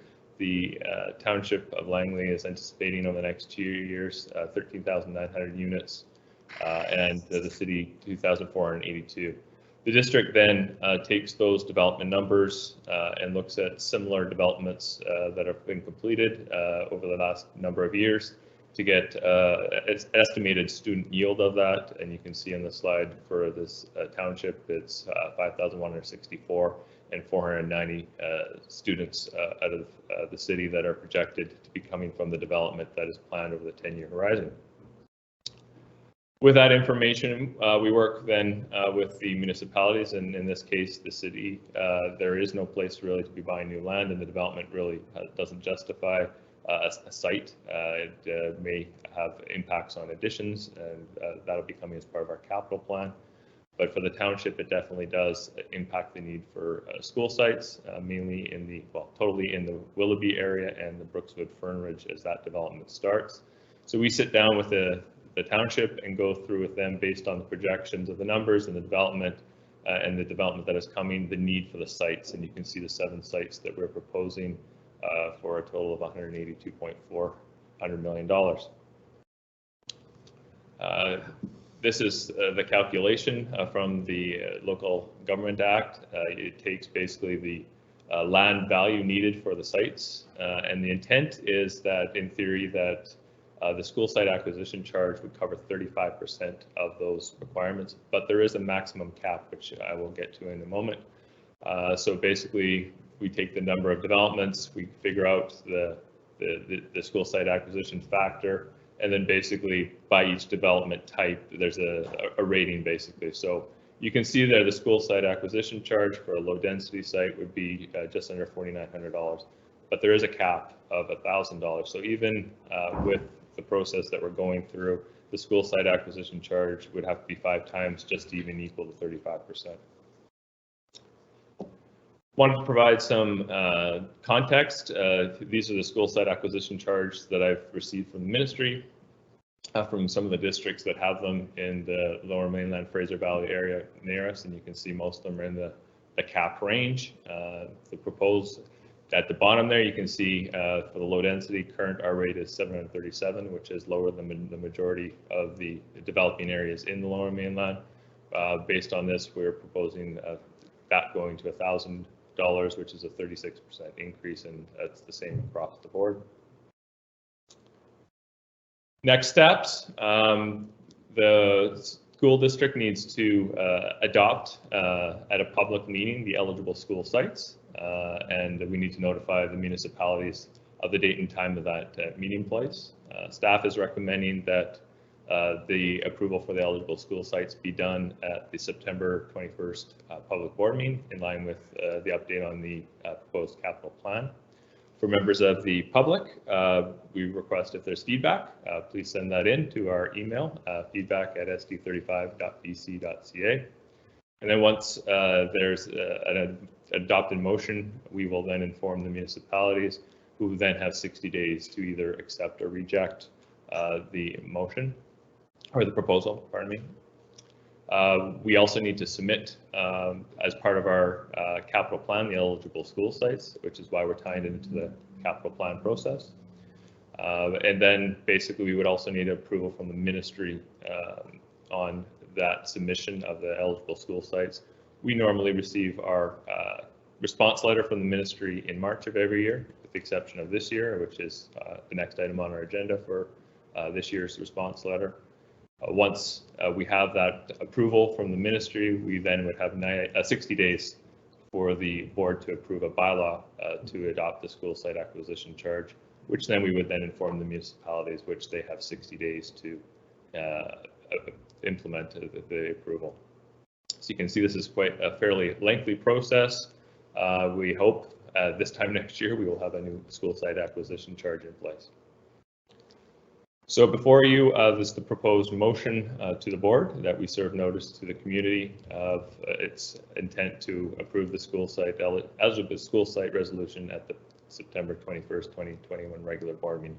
And with that, I hand it back to you, Chair Ross, and be happy to answer any questions. And thank you. I have a couple of questions coming up here. I see that Trustee Coburn is first, then Trustee Todd, and then Charlie Fox. So go ahead, Trustee Coburn, you have the floor. Thank you, Chair, and to the Secretary Treasurer. So you had mentioned that when you're determining, projected growth, you said the district looks at past development and what came out of that in, comparable areas. And you mentioned, so my question is, when was the last time the formula was updated And does this formula or equation take into account the high cost of single, detached, or even attached homes? And has it also taken into account the hyperinflated cost of land? I'm just wondering if you can speak to that. So we update the samples every year, and it's usually a development from 3 years prior, because it takes usually about 3 years for once a development is closed to fully be built out. There is no formula for future-looking things. It's based on past statistics of actual development. I know there are items that we're concerned about, like you had raised, Trustee Coburn, on the high cost of living, the cost of buying property, and whether that's going to start changing those numbers, particularly in the area of apartments or condos, which historically we've seen a very low yield of students out of. Whether that is going to change over the next couple of years, we are monitoring that as we go. There has been a little to no change over the last number of years. So we will update those samples every year to see if we start to see trends in that changing. Sorry, can I just have, to the chair, can I just have a follow-up for clarification? Yes, go ahead. Thank you.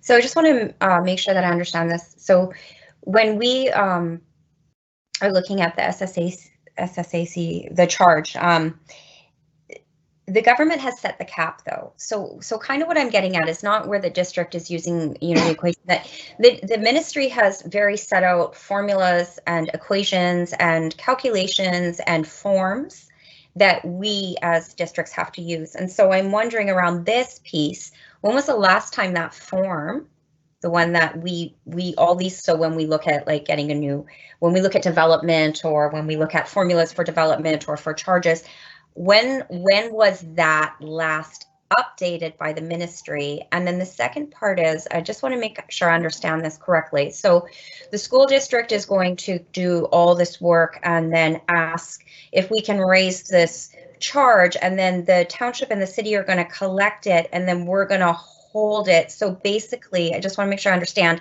this is just an additional tax that the provincial government is charging to fund capital projects? Do I understand that correctly? Yes to that second question, that it is a fee that the developers are paying that then offsets the cost of the ministry to they send to districts to acquire land. So yeah. But neither the city or the township or the school district has any say where that money goes. They're just literally collecting and transferring and holding money for the provincial government to put towards land, correct? Yes and no. The district, through their capital plan, indicates pieces of property that they need for the growth of students, which the ministry then uses to provide to the Treasury Board, which then approves whether or not we're able to buy those pieces of land. So right. We don't have the say to be able to say we have X amount of money in an account that we're just going to go do what we want to do. No, but we do have the input as to what pieces of land the district feels it needs for that, and it contributes a small portion of that. But it doesn't build new schools, correct? It buys land. It only buys land. It doesn't actually build the new school. Right, and if you know, when was this the last time this was updated by the provincial government, when they looked at the numbers? The last update, it's been this way for probably close to 20 years, as far as I know. It's been a long time since the $1,000 cap has been. Just like the gas prices have stayed the same, right? Thank you. Thank you, Trustee Coburn. On to Trustee Todd. Go ahead, sir. Thank you. Thank you so much, Secretary Treasurer. This is one of those sticky conversations. When you consider we're possibly proceeding with $182 million in property acquisition over the next 5 years, and if you do the numbers on 35% of that, we're nowhere near. In the past, as long as I've been on the board, we've gone to purchase property, and now in Willoughby, it's at, I believe, $2 million plus an acre. So we're looking at good 10 million, and you've quoted 60 million for Southwest Latimer, which is even on the high side of that. And I'm just trying to work back the numbers. So the goal might be 35%, but right now, the last 3 or 4 years, we've been able to chip in maybe 15 to 20. What percentage were we able to use out of the school site acquisition charge to pay for that actual land?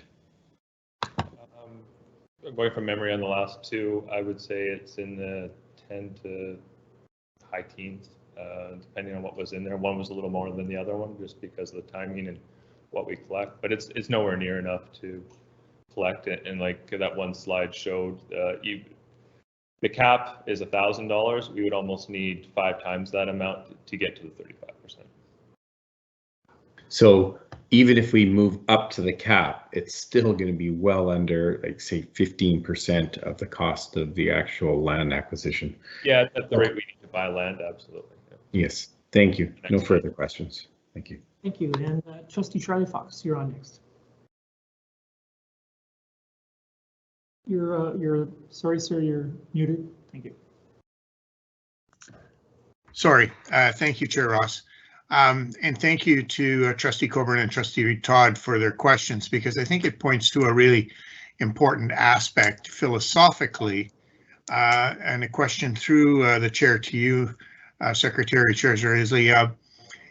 Does the building of a new school, is there a relationship between the need and the actuality of building a new school based upon the school site acquisition charge?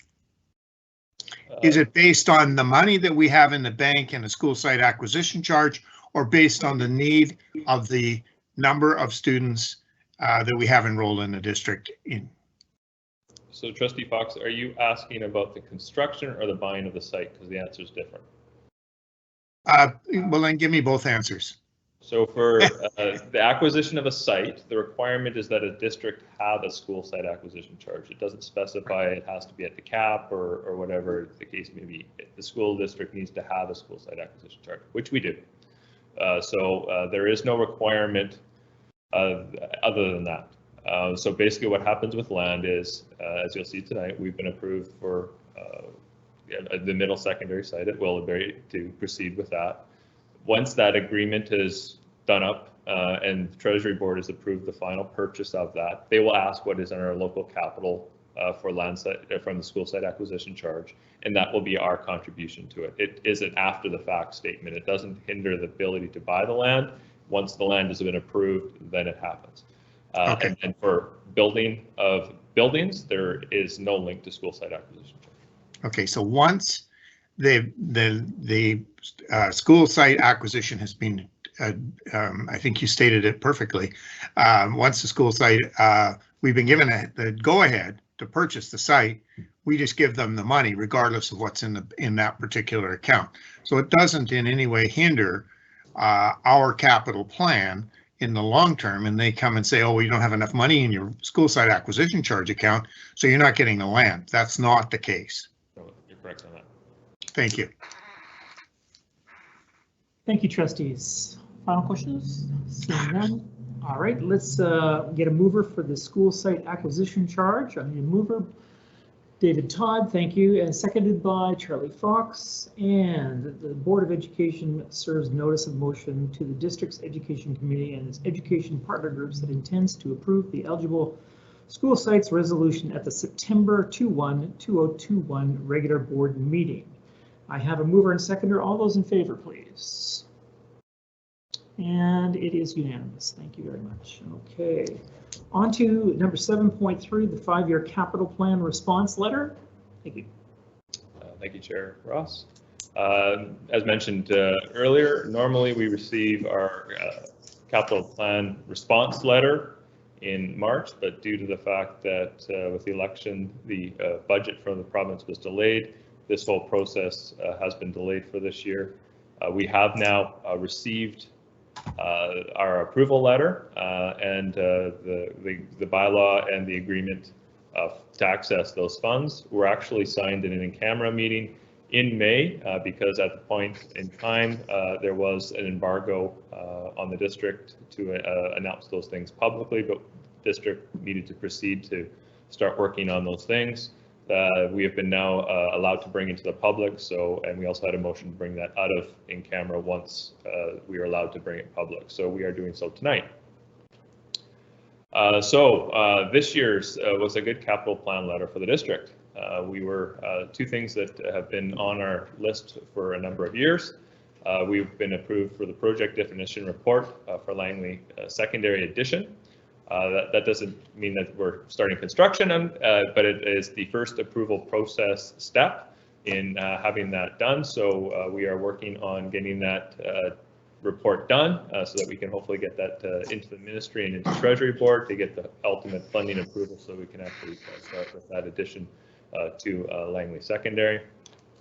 We've also been approved to proceed to acquire a site for a joint middle secondary site up in Willoughby that we are working with the township on. They had previously purchased that piece of land, and we are working through that over the next couple of months, which we'll also then take to Treasury once we have the appropriate studies and agreements and contracts. The bylaw piece that we actually have the funds to proceed with imminently, we've been approved for the plumbing upgrade at DW Poppy. That's the first installment of that. It'll be a several phased process. We've also been approved for Peter Ewart Middle for wall systems. Similar for the windows that we did at Brookswood and DW Poppy over the last 2 years. We're doing a similar project there now at Peter Ewart, and that'll also be a multi-year project. Noel Booth will be getting a new heating system upgrade. And then we were approved for 2 universally accessible playgrounds, one at West Langley and one at Parkside.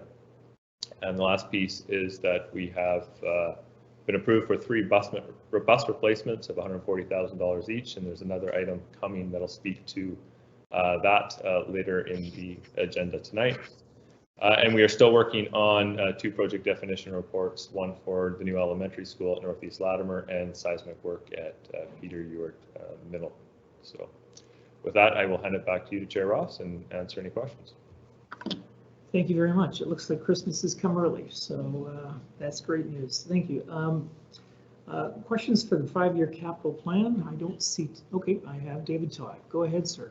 It's on to you. Okay, thank you. So I'm not big on doing this, but when you said this was a good capital plan response letter, I guess you were possibly doing your best to curb your enthusiasm. Secretary Treasurer, if you were grading this capital plan response letter, what grade would you attribute it? Well, that's an interesting question.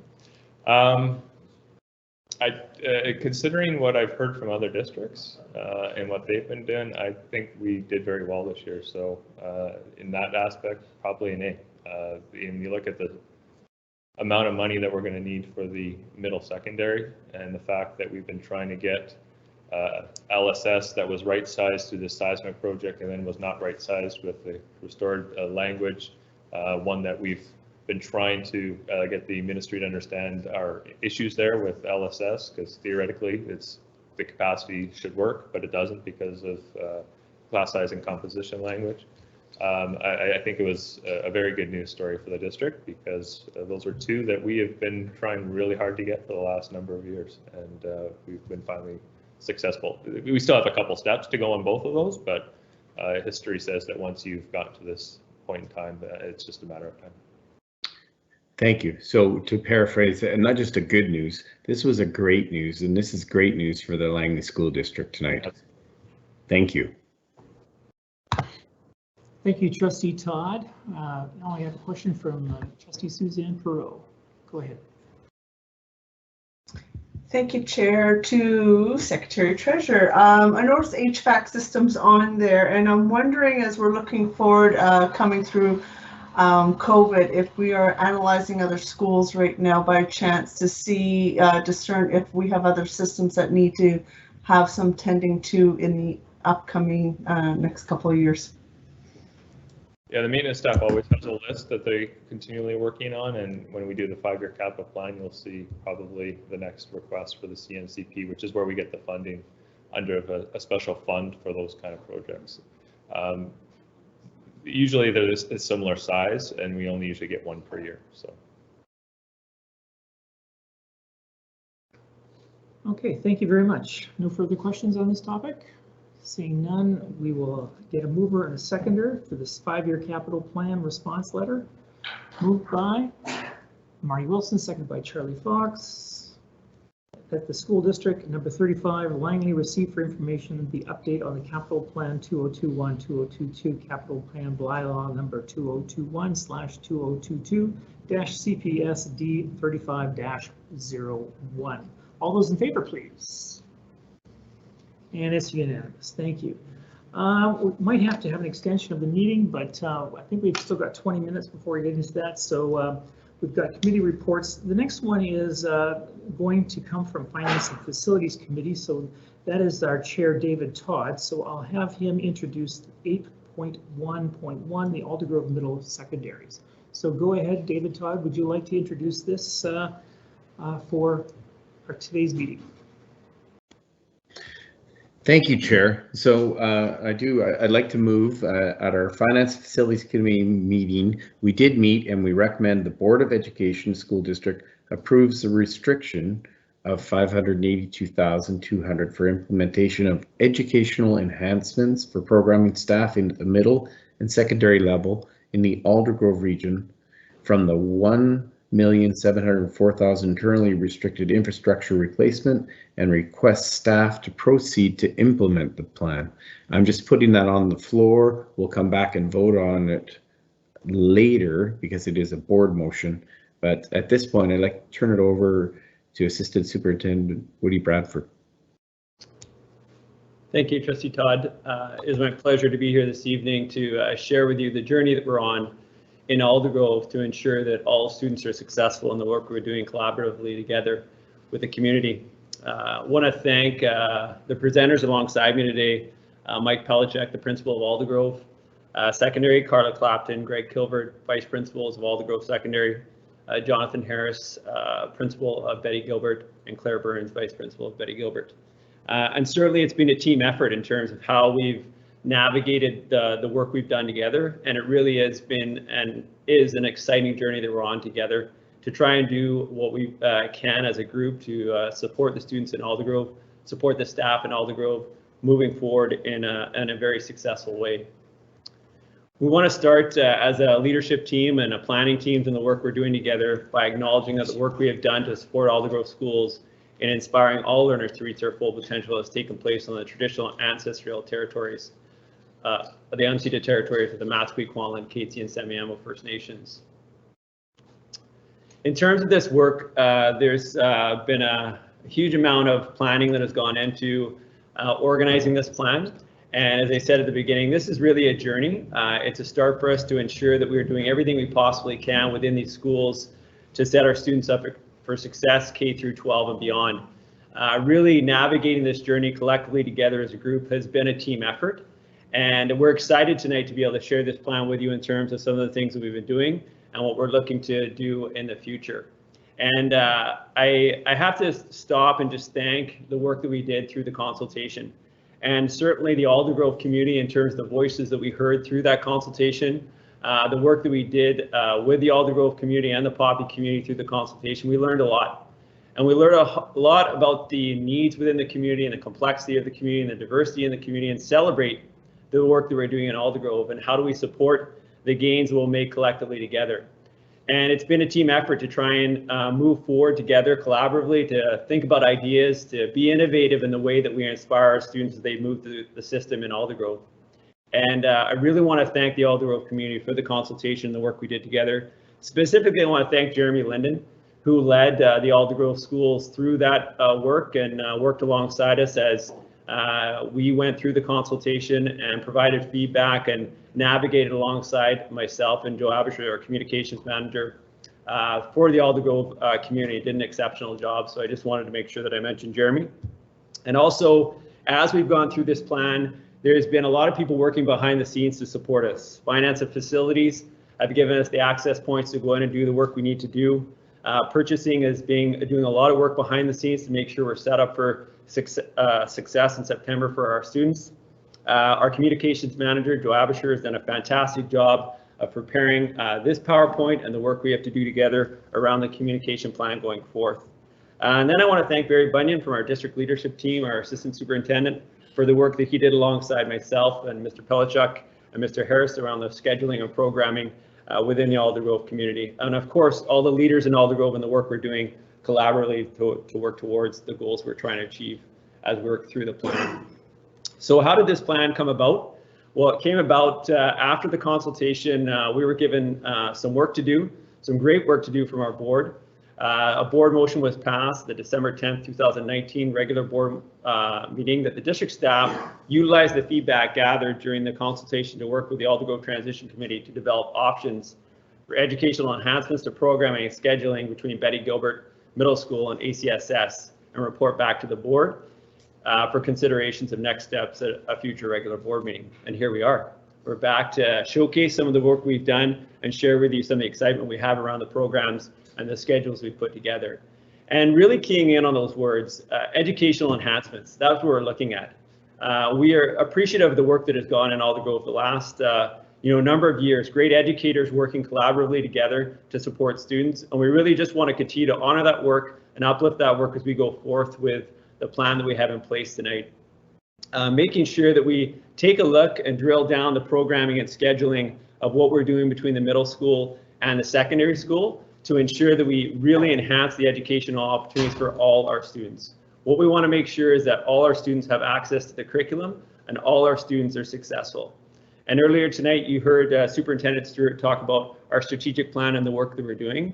And I truly believe the work we're doing in Aldergrove is to ensure that we wrap around each one of our students. We honor their stories and we provide opportunities to really showcase those gifts and open those doors for them so that they can have success through the plan that we've created for you. Through the consultation, we looked at the different themes that emerged from the voices of the Aldergrove community in terms of what they wanted for the students and what they wanted to see within the schools. And the focus really fell at the middle school and secondary level in terms of enhancing educational opportunities. They wanted to make sure that their voice was heard, that they wanted their students to have the same opportunities as other students have in our district. And that's our work. We were charged with that responsibility to go back and try and create a plan that would ensure equity for the students. And as Superintendent Stewart said earlier, definitely have a soft spot. Want to make sure that we do this and we do it well. Because in the end, what we want to be able to do is really strengthen the community. Aldergrove is a proud community and they should be a proud community. And we have to create the opportunities for that community to feel supported as we work through this plan together. And then finally, we heard the health and well-being of students. They wanted to really focus in on a specific area that really opened doors and opportunities for kids with the health and well-being of their students, whether it be extracurricular activities or intramural activities, or just the education around the physical health pieces of our curriculum, really drilling that down and making sure that our students have those opportunities during the school day to really experience all the different opportunities that we have, that the facilities have to offer and that the staff will support. And so when we created this plan, we really wanted to make sure that we were focusing on accessing the facilities we had, utilizing the strengths of our staff to make sure that our students had the opportunities to be successful. And with that, I'm going to pass it over to Vice Principal Greg Kilbert to talk a little bit about the background of Betty Gilbert and ACSS, as he was a former teacher at Betty Gilbert and now is a Vice Principal at ACSS. So he will set the stage, and in this setting the stage, he'll also share with you some of the opportunities we noticed as we built this plan together for all students to be successful.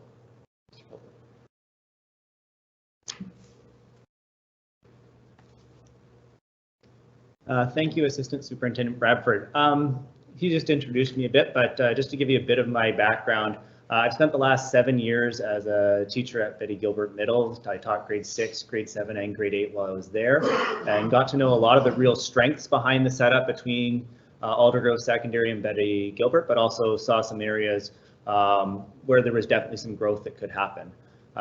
Since January, I've been serving as one of the vice principals at Aldergrove Secondary, where I've been fortunate enough to be part of some of the discussions we've had around the future for the area and how we can best utilize the unique setup we have between our campuses. Traditionally, what has happened is teachers at Betty Gilbert have focused on core subjects, math, science, socials, language arts, French, etc., and with their kids, and then students have traveled across the fields to Aldergrove Secondary, where they participated in explorations subjects like woodwork, cooking, art, drama, and computers. One thing that we have looked to and made a bit of a focal point here is that grade 6 and 7 students can come over to Aldergrove Secondary to best use our gym facilities, which are one of the best in the district, if not the best, and students can have the opportunity to explore some of those exploratory subjects through their teachers at Betty Gilbert. So those are some of the programming opportunities that we saw there. There was a real opportunity to connect with their teachers at Betty Gilbert through the explorations program. The number of transitions between courses that was happening at ACSS was overwhelming for a lot of students. They would be switching 5 to 6 times a year in a building they're not familiar with, to teachers they're not familiar with, to subjects that they're not familiar with. And one of the major benefits of this new model would be they have those switches occurring still, but they have it in their school, in their classrooms, with their teachers. So cutting down on a lot of student anxieties in that realm, and that's for our grade 6-7 students. For our grade 8 students in the area, we felt it was still important for them to come over and experience Aldergrove, to experience some of those exploratory options, to see what they have as opportunities ahead of them in the high school level when they come over to us for grade 9. And we just felt that overall this was a great way for us to reach our students with a wide variety of experiences and opportunities. Some of the other benefits that we've looked at and we talked about through this is when the students come over for grade 6 and 7, they'll be joining Aldergrove for physical and health education. The goal is to build physical wellness and literacy skills amongst our students and to provide a consistent teacher at ACSS for those 2 years while they're there. The days of them coming and shifting between teachers every 6 weeks, teachers that they would only see 18 times before they switched to a whole new teacher and had to start a new relationship from scratch, those days are done. Now they come over on the first day or the second day or the second week of school in grade 6, and they'll have that same phys ed teacher, that same contact, that same relationship for 2 years through grade 6 and through grade 7, and just allowing for a much more meaningful connection to be built with one individual over at ACSS. As I said, those class switches are still going to happen, but they're going to happen at Betty Gilbert. It's a building they're familiar with. It's a building they're comfortable with. And yes, they still only get maybe 18 or 19 classes or more, depending on how the structure is with those explorations before they have to rotate again. But those are with adults that they will still see at assemblies, that they will still see on recess and lunch breaks and before school and after school, and they'll get to continue to build those connections in more informal settings, which is just an opportunity they don't get when those switches happen at ACSS and then they never see that teacher again. The structure of the explorations at Betty Gilbert is also being done so that the first exploration rotation they have is with their homeroom teacher. There is no mystery. There is no new connection they need to build. It's with someone they're already familiar with. So when they're trying something new, when they're taking that risk, they have someone comfortable to do that with. The other teachers they work with will be the other grade 6 or the other grade 7 teachers, and they'll get a chance to learn and build a relationship with every teacher in their grade. Communicating student needs has been one of the more challenging aspects of the explorations experience over the last several years. Biggest reason, if you've got resource teachers, you've got special education assistants, and they're trying to connect with explorations teachers, they're doing that, they're trying to make those connections between buildings, which presents a whole host of logistical challenges. It becomes a much more streamlined process when there's only one adult at Aldergrove Secondary to connect with, to communicate with, and to build a program with. When there is more communication that needs to happen through those explorations, they're at Betty Gilbert, those adults are in the same building, it's much easier for them to connect and support the students that they work with and that need those supports. And that just makes the effective and regular push and support possible in explorations classrooms in a way that's not possible under the current model. And with that, I'm going to hand it back over to Assistant Superintendent Bradford.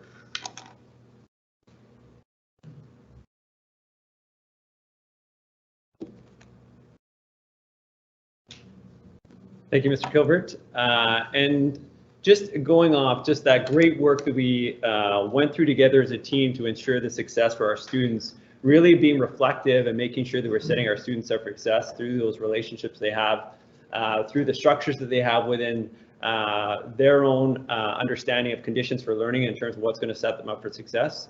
We wanted to make sure that as we built this plan, we built it under 3 different layers in terms of how we were going to build the plan. First being excellence in education, really finding the passions and building capacity of our students in terms of their ability to explore their learning through the explorations and electives that they're selecting, inspiring the healthy living, really finding their strengths, leveraging our successes, whether it be through extracurricular activities or during class time or during intramurals, really a wraparound approach to the healthy living for all our students, making sure they have all the knowledge and skills to be successful in those areas. And then again, pulling these together through the excellence in education and inspiring healthy living to really celebrate the community of Aldergrove and continue to develop the leaders we have in our schools, strengthen our relationships between Betty Gilbert and ACSS so that our students are set up for success. So what I'm going to ask is Mr. Harris, Mr. Pelichuk, and Mrs. Burns are going to come up and they're going to go through each of the pillars and what we're planning to do to ensure that we have success in each of these areas.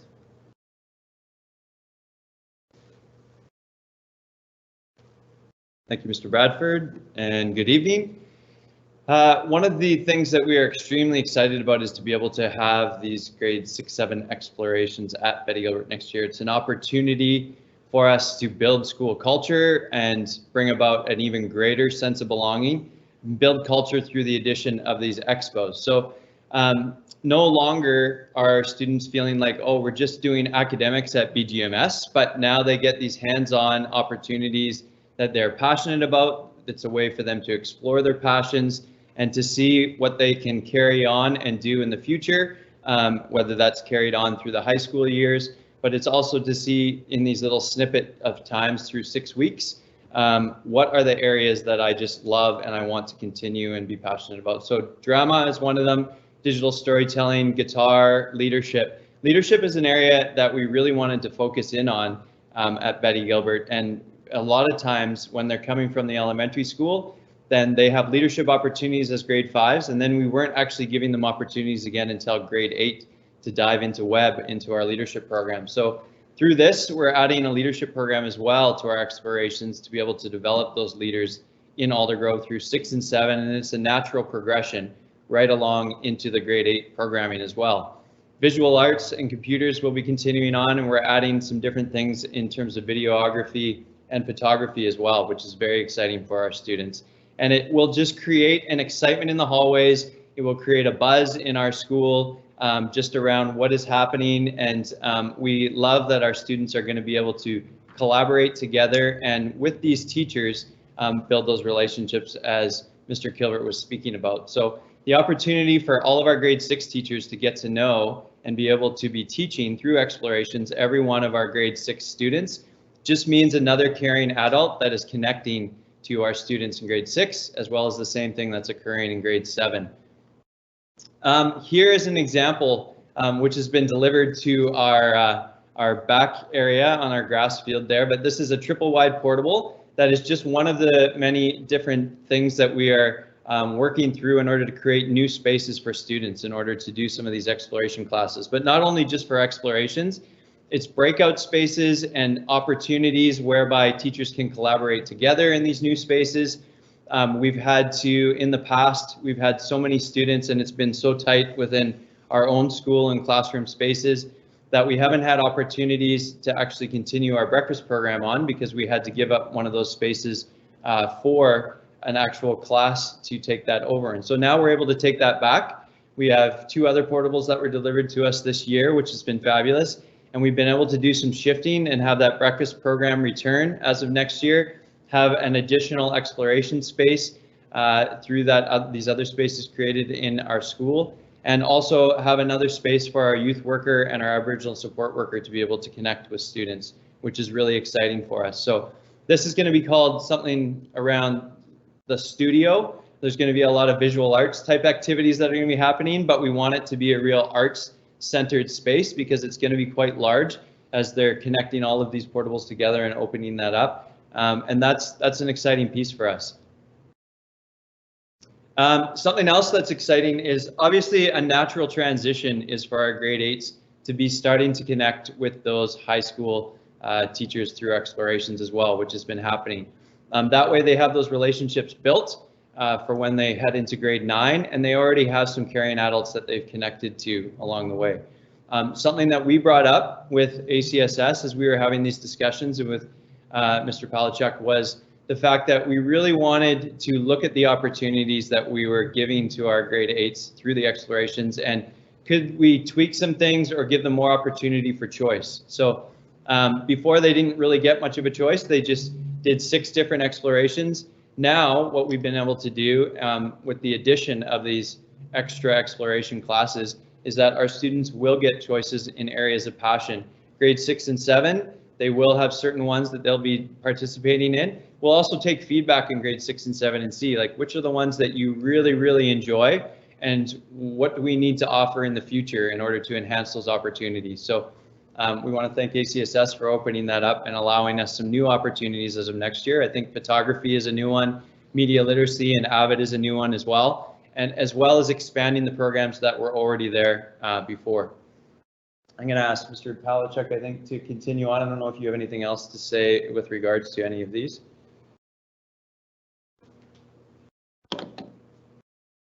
Thank you, Mr. Harris. Thank you to the Board of Trustees for hearing our excitement and allowing us to share our excitement with you. As Mr. Harris said, one of the biggest advantages we see with the 9 explorations that we have planned for next year is that the students will get a choice. So that's the biggest plus that we see. And we will be able to create smaller class sizes for certain areas that require less students, let's say for safety reasons like woodwork and foods, for example. I'm also imagining the grade 6 and 7 students next year will be the first influx of students who will have a teacher, a physical health education, physical literacy, life coach, community coach teacher for 2 years. So after that 2-year relationship building experience, they will then get the opportunity to participate in these explorations. And we hope to make them more obviously there's some choice for the students, but we also want to find those students that have a passion, let's say in woodwork, and really give them an opportunity to excel in that area and build a relationship with the grade 9 woodwork teacher, which will very likely be their grade 8 woodwork teacher, and then pursue a passion in that area. So we do see that as the biggest benefit of offering these 9 explorations. Our hope is that they work well. It is true that it will be a learning experience next year, and we will be certainly looking for all of the students to give us their feedback, and these explorations will evolve over time. One of the ones that you can see there is media literacy / AVID. One of our school-wide goals is to become an AVID site of distinction. We really believe in the program advancement via individual determination. So we are hoping that we will be able to expose grade 8s to the AVID program, and they will choose to go into AVID in grade 9, 10, 11, and 12 and excel. So that's a little bit more about the explorations as we see them happening at ACSS next year. I believe Ms. Burns is coming up next. Or did you want to be on this part? Let's figure it out. And I will come back. Good evening, everyone. Thanks for sticking with us. I know it's getting late, but we feel very, very passionate about what we want to share with you tonight, and we're very excited. Just really, I want to speak from my heart and tell you that this plan is incredibly well thought out. It's been crafted with a lot of care and a lot of intention, and it's the first step on a very exciting journey for our Aldergrove students. This plan begins with a focus on their well-being, and as you know, more than ever now, the well-being of our students is absolutely critical, not only their physical fitness, but their emotional and mental well-being as well. And we know that having a partnership with ACSS and a 2-year looping plan with that one particular specialist teacher is going to really harness that for our students and give them that well-being and strength that they need. This plan also has been purposely created and designed carefully with scheduling and programming in place to make sure that all of the aspects of a child are taken care of. So our specialist teachers are going to be invested in their long-term success, working with them to share in their strengths, in their challenges, and really building over time with kids at both BGMS and at ACSS, because this really is a community approach. This plan also offers wide-ranging opportunities for our students to get involved in creative and innovative experiences, and it ensures that they're not just focused on the content, but also on the multiple opportunities they have to explore who they are, which we know as adolescents is a really exciting journey. This plan ensures that students get a chance to explore their personal strengths, their skills, and they get to do it with a teacher who is a specialist in that area and is also excited and passionate. And it means that that passion and excitement comes into our school, and we're going to see that on display. We're going to see that in presentations. And really, at the end of the day, that gives us happy kids in our schools, which is an absolute priority.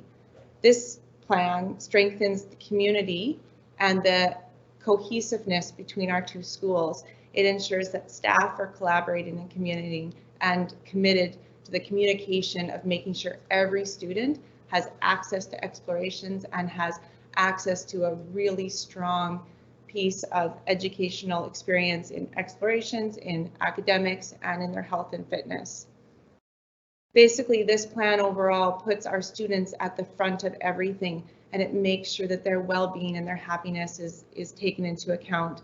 And I really know that everyone who spoke here tonight feels very passionately that this is the right step for our students in Aldergrove. It brings community together, it brings our schools and our shared campus together, and at the end of the day, it is absolutely what is best for our students because it gives them the opportunities that they deserve.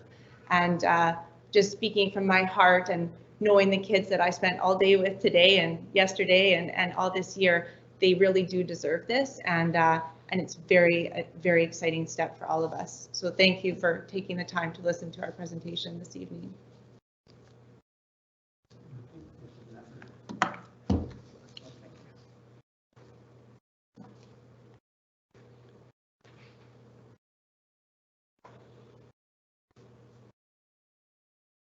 Thank you, Ms. Burns.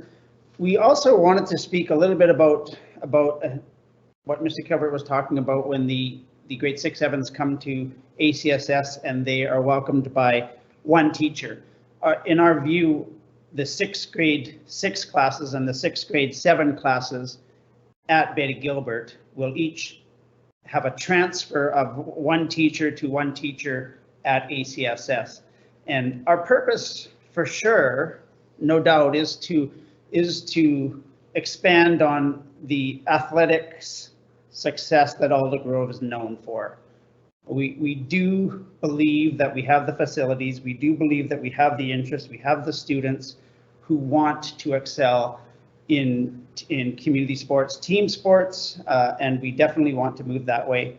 But we are also very cognizant of the need for high levels of social emotional wellness, the learning of the students. All students, even if they're not sport minded, can be beneficial through a study of physical literacy. So the most powerful thing about this change in schooling for me, again speaking from my heart, is I believe that these grade 6-7 students, when they come over to our school and they have 2 years of experience, you could imagine 1 year, we'll operate on a linear system. So the grade 6s will have on 1 week 3 classes with Mr. Hunter, let's say. And if you don't know Mr. Hunter, he's passionate beyond belief about youth community sport in Aldergrove, and he has been forever and ever. And so the grade 6 and 7 students who get to work with Mr. Hunter for 2 years will in a sense be getting community sports while they're in the school system, and all students will get that. So I find that really exciting because we know that some students do not have access to community sport. They do not have those opportunities.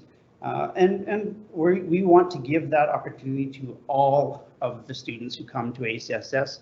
At the same time, our secondary school teachers for sure are going to work hard to wrap around the grade 6 and 7 students in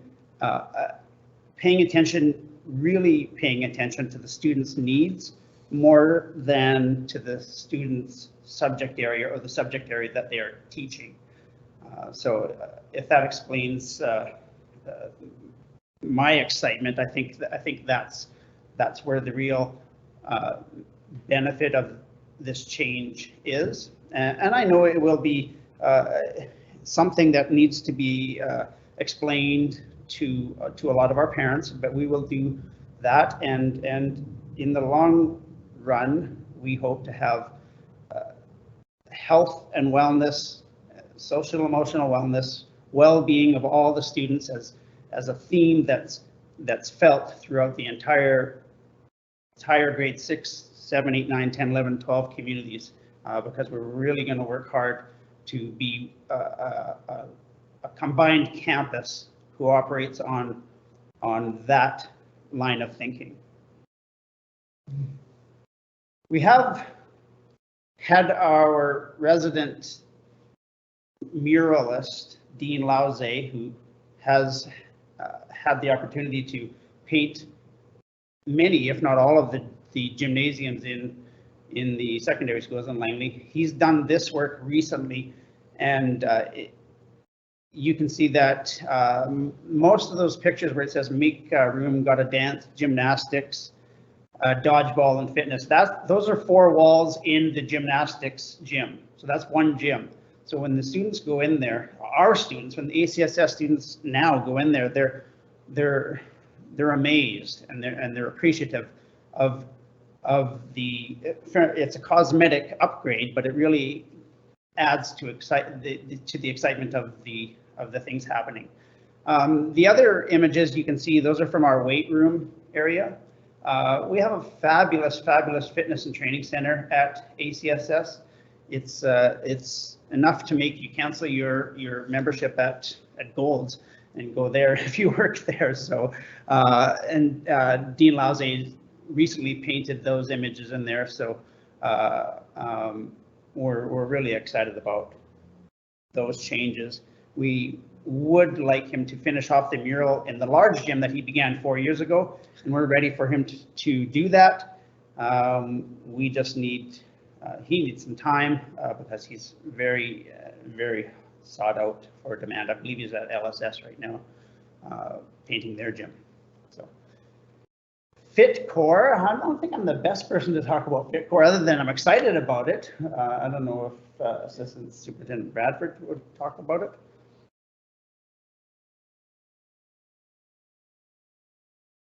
So the FitCore provides an opportunity not only for the school, both Betty Gilbert and ACSS, but also the community to engage in outdoor physical activities.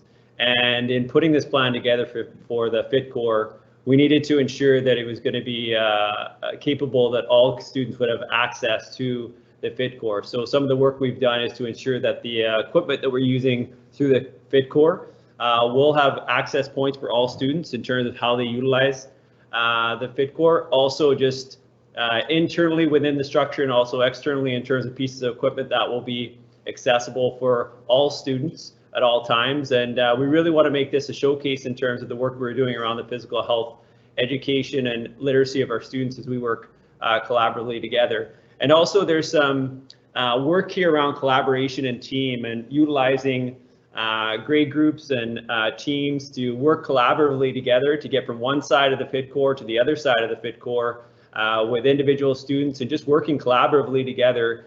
And you think about the core competencies in terms of the work we do within our classrooms, what's it going to look like outside in a structure like this? It's going to be fantastic. So really excited about the opportunity to see that between the two schools and utilize that as another one of the access points of the facility to really promote health and wellness.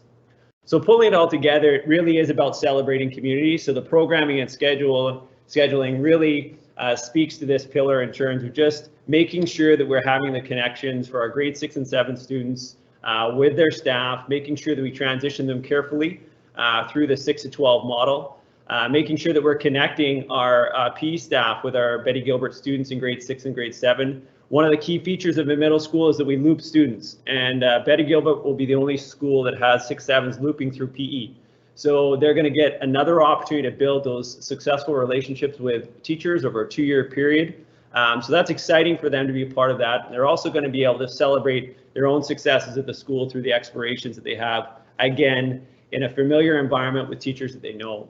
And honoring the fact that our grade 8s are on a journey to transition into ACSS, and we want to make sure that we honor that work that they're going to do, and they get those opportunities to go into ACSS and utilize the facility for those explorations and have choice and flexibility in it. And really at the end, this is the key, is that we need to make sure that 6 through 12, we provide the supports from staff and the facilities to best meet the needs of all our students. So it's a very inclusive learning environment for every single one of our students. We wrap around those stories and we enrich them through the opportunities that we present. So how do we create these opportunities? This is where we put a plan together financially through Betty Gilbert and ACSS. Under the 3 pillars, what we're looking to do is financially support each of the areas through resources, modernization of space, and ensuring that the staff and students have the tools to do the work that they need to do as we transition this plan into the next year. So at Betty Gilbert, we are looking at $285,000 to modernize that facility and provide the resources and space for them to be successful. At ACSS, $297,000, we're looking at, again, modernizing the facility, creating the resources, creating the conditions for success, specifically in the physical health education area. So with that, I will turn it back to our board chair, Ross, to go through the board motion and through Trustee Todd.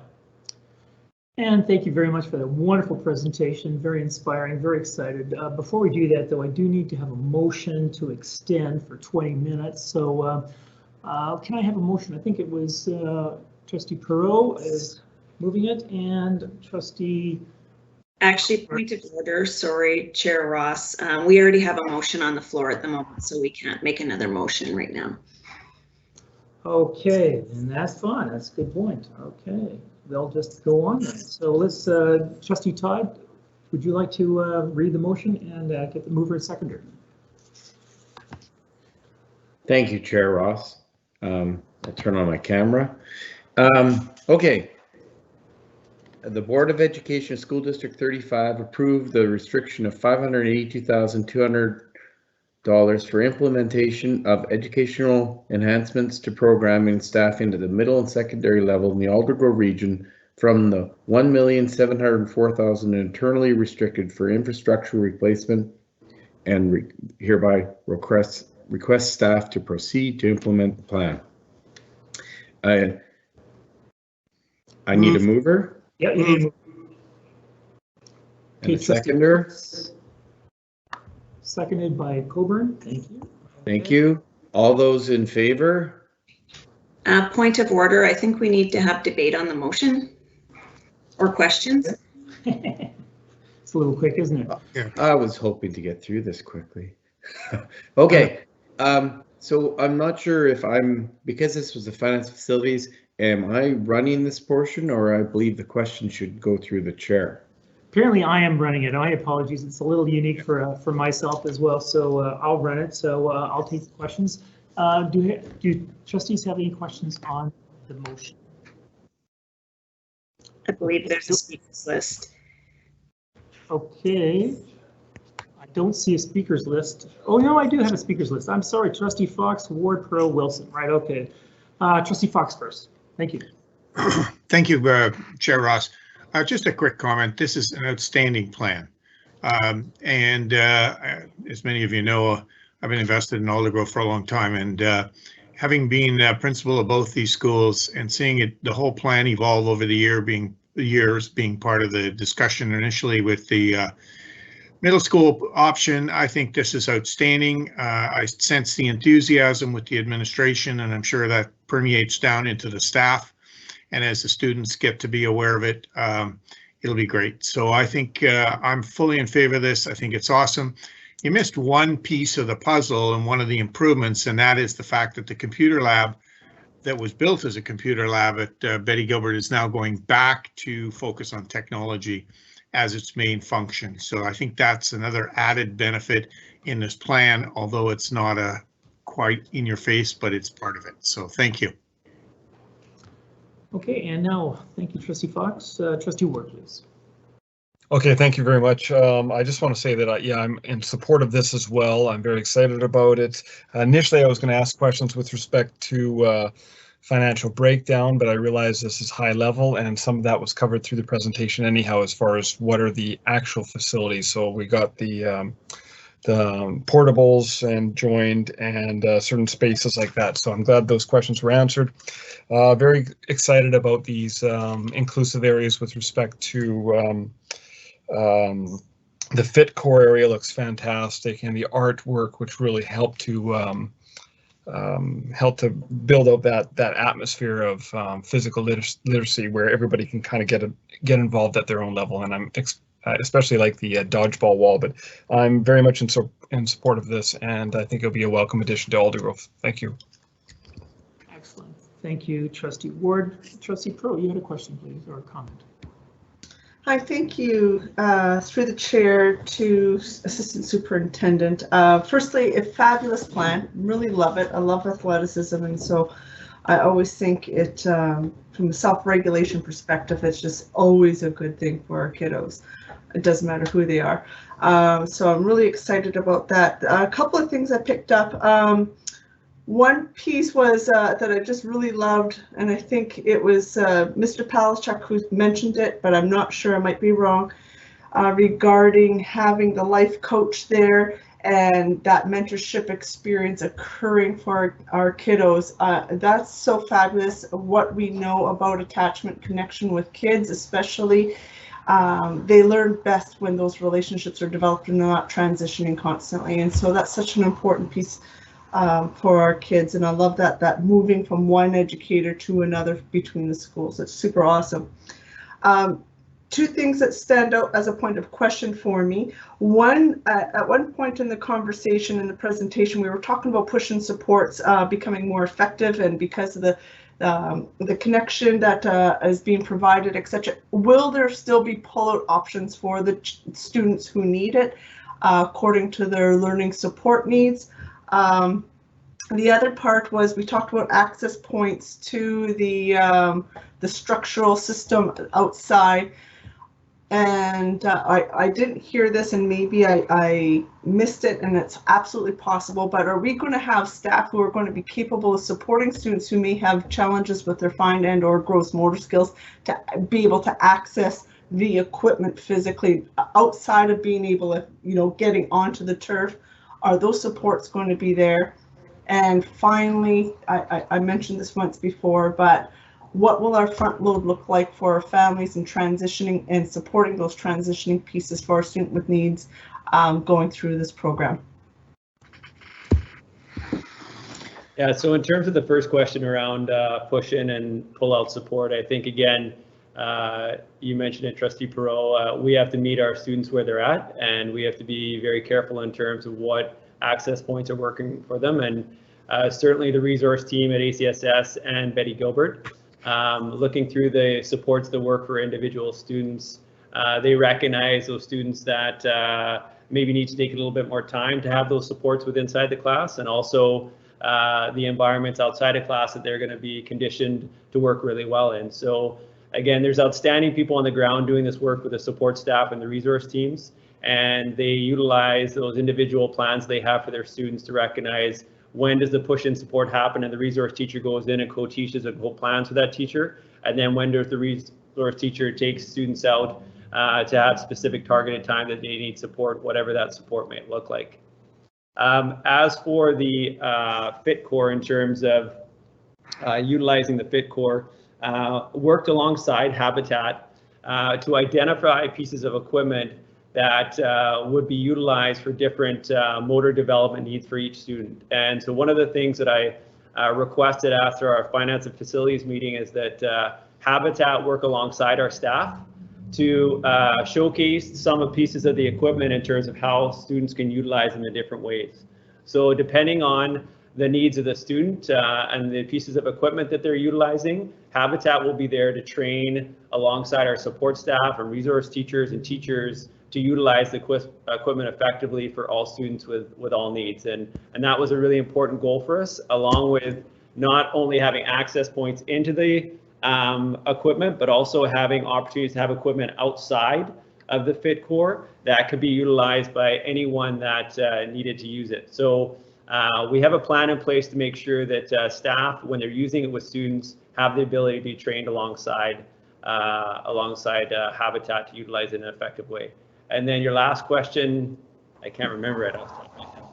I think, what was my last question? Let me look at. I think it was the middle one. It's the front loading for transition with our families with children with needs to make sure that, you know, they have a good grasp of what's going on. Some of our kiddos may need those mini tours and stuff like that, and I know that can be a time-consuming experience, but when we're looking at such a beautiful program like this, for some of our kids, you know, that transition experience becomes quite critical. So that's what I'm looking for, that we're making sure that we're kind of having that kind of stuff on our radar and we're accounting for it versus, yeah, them falling through the cracks. Yeah, and it's a great question. I'm going to let Mr. Harris answer just how they work through the transition piece for students and what that's going to look like with this plan.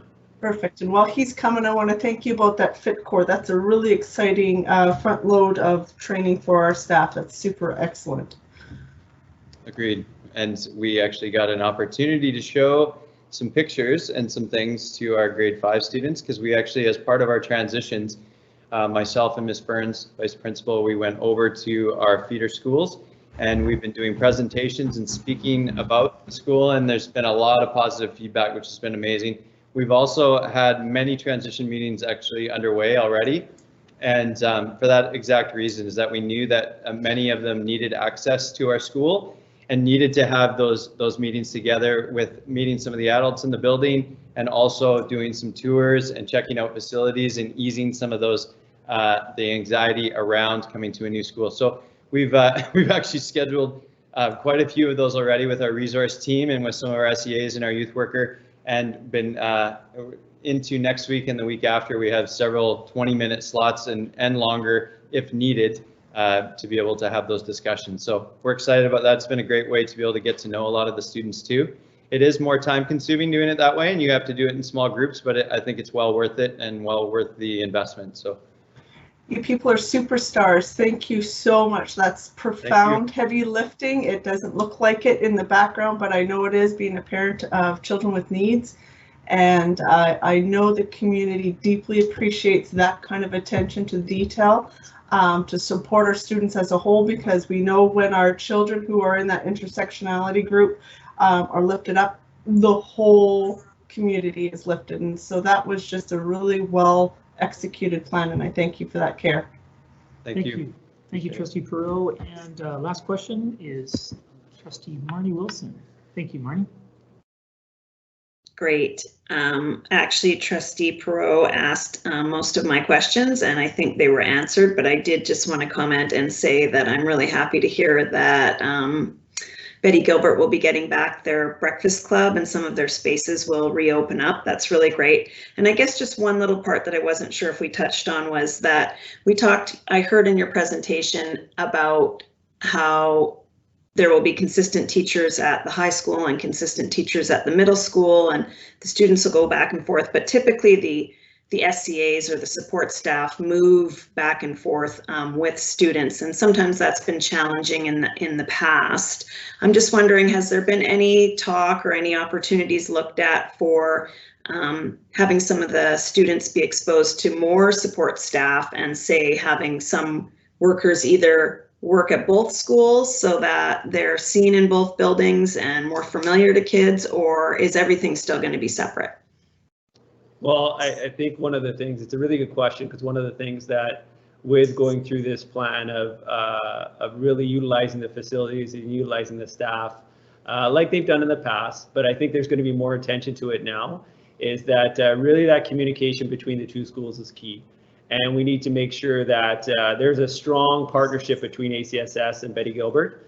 And we get to know our kids really well within the 6-7 years, and the support staff at ACSS or Betty Gilbert, if there are needs that need to be met within those classrooms, that we're working together collaboratively to support those students. So there has to be obviously the responsibility of the support staff at Betty Gilbert to ensure they go over and they help those students transition into those PE classes.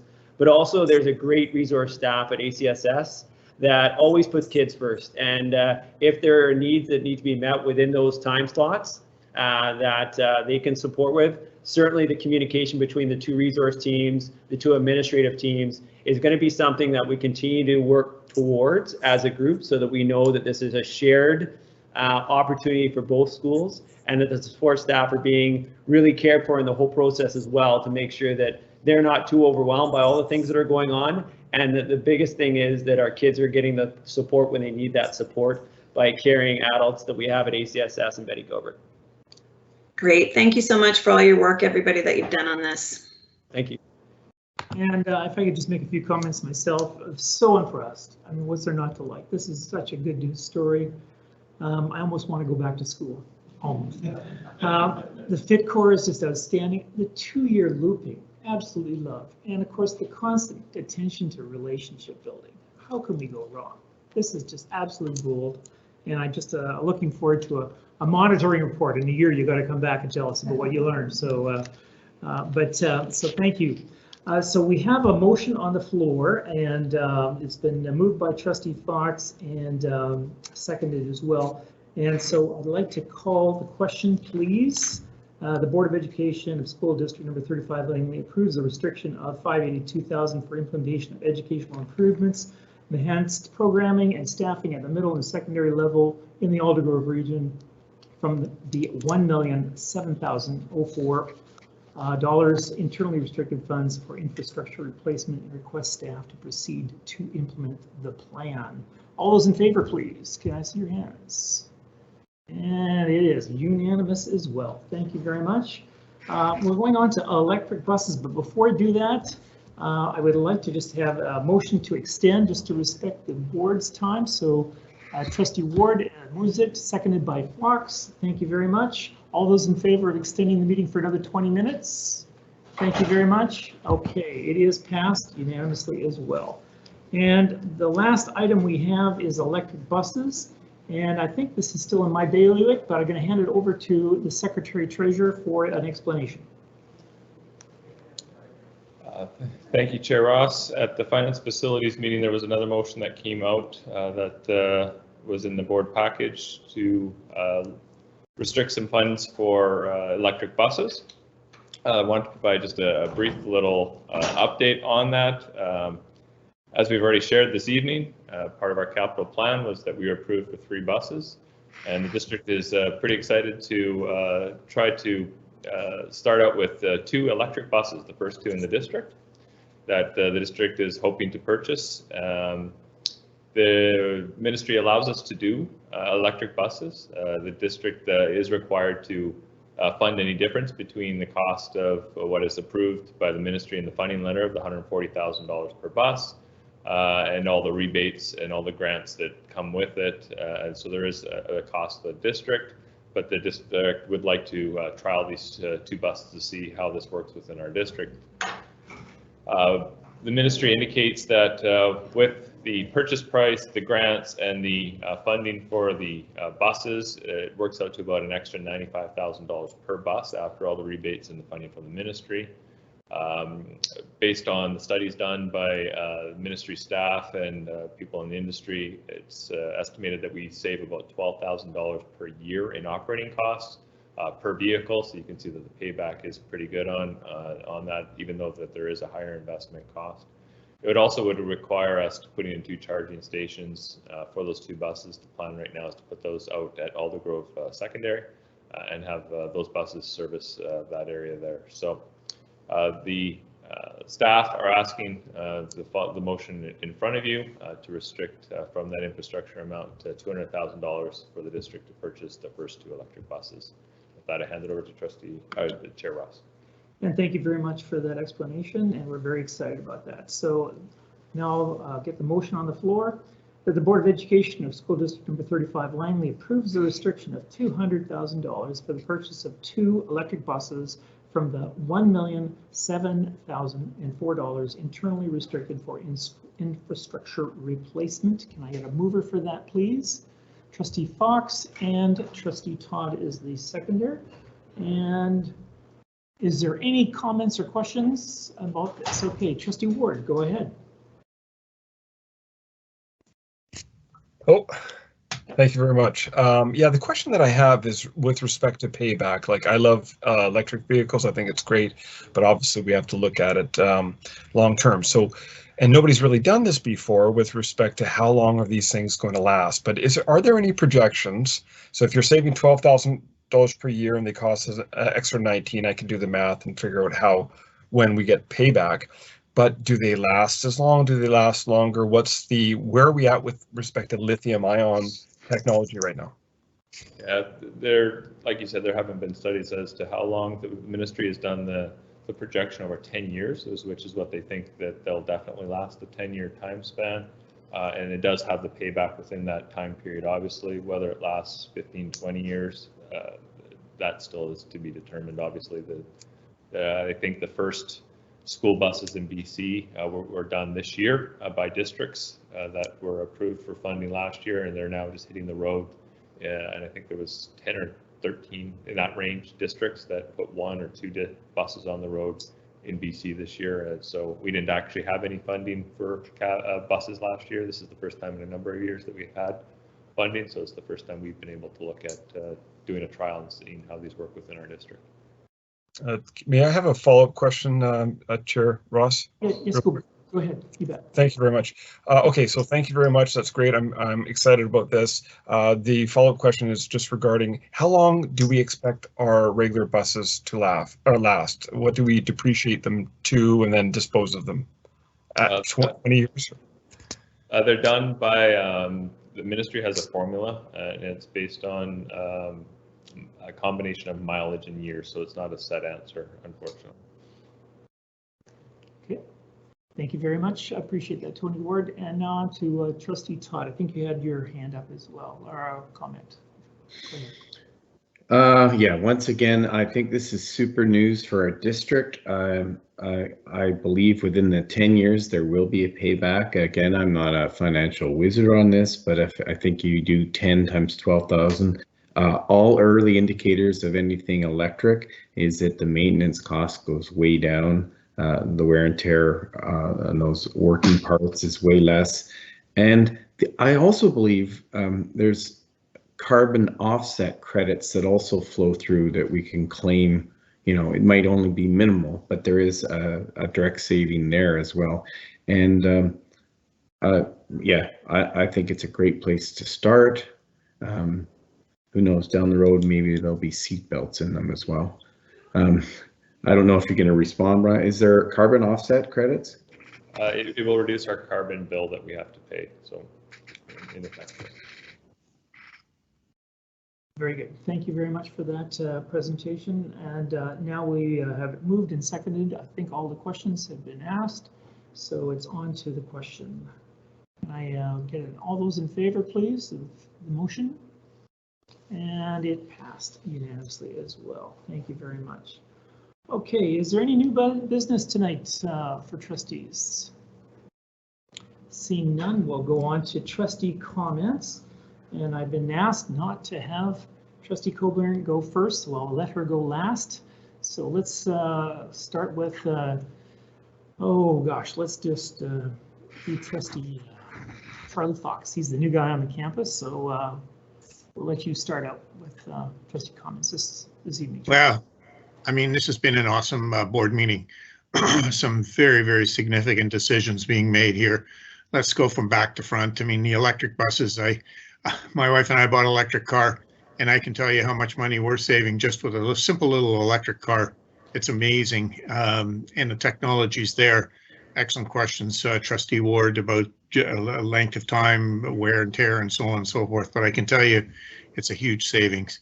The program and the initiatives in Aldergrove, this is going to be exciting. This is going to be leading edge stuff. The physical literacy piece, the building explorations, building on Betty Gilbert's campus, the programming, and so on and so forth. I think that's just exciting.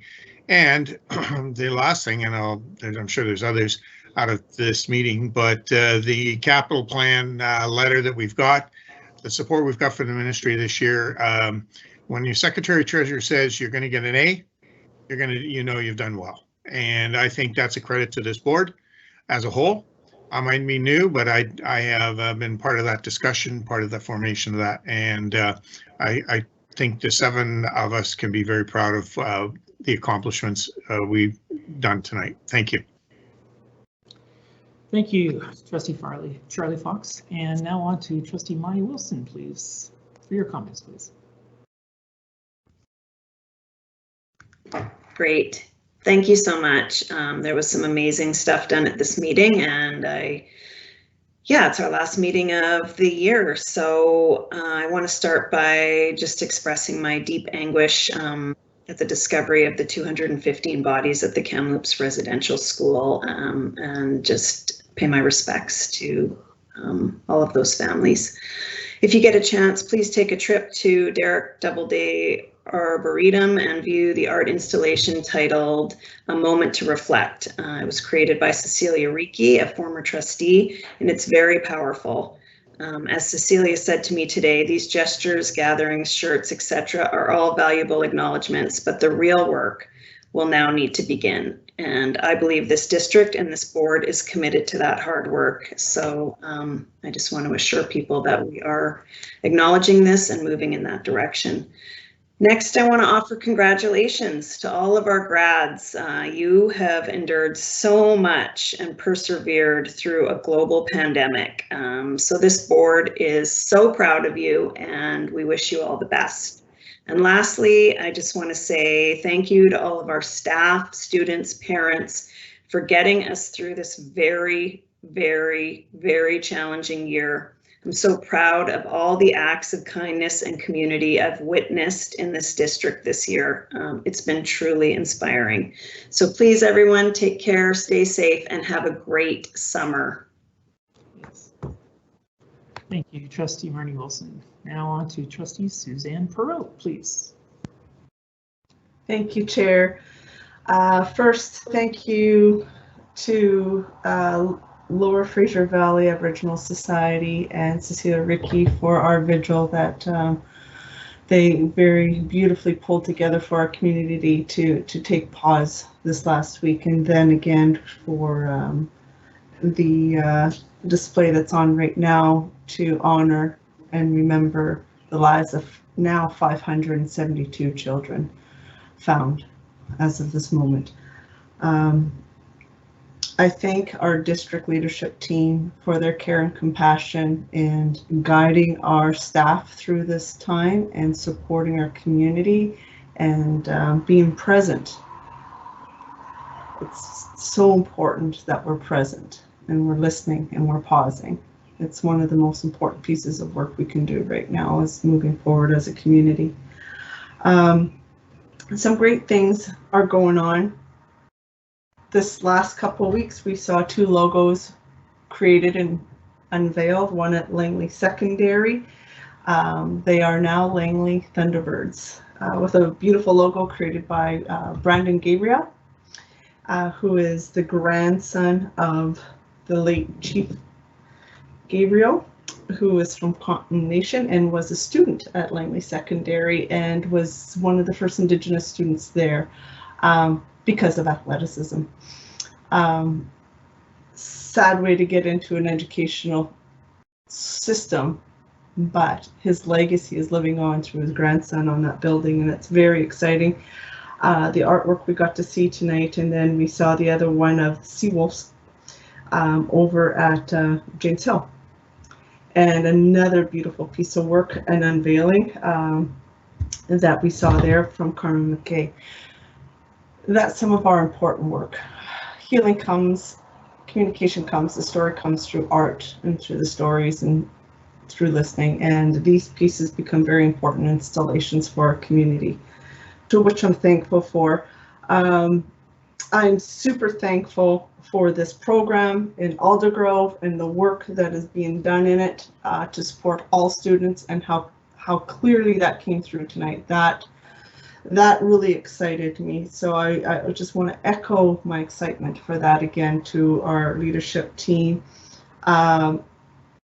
Also, we have, for those who aren't aware, this board was asked by the Aldergrove, not Aldergrove, Langley Advance, to do an at your service response in the paper. And so each of us put in a response into the paper. I would encourage you all to go look at it. The question we were asked is, what tools and techniques were developed during COVID that should become permanent part of our Langley educational system? It was a really valid question, some we explored tonight here, and to see our responses, you'll find it there. The other piece I want to speak to is our graduates. We have another group coming out.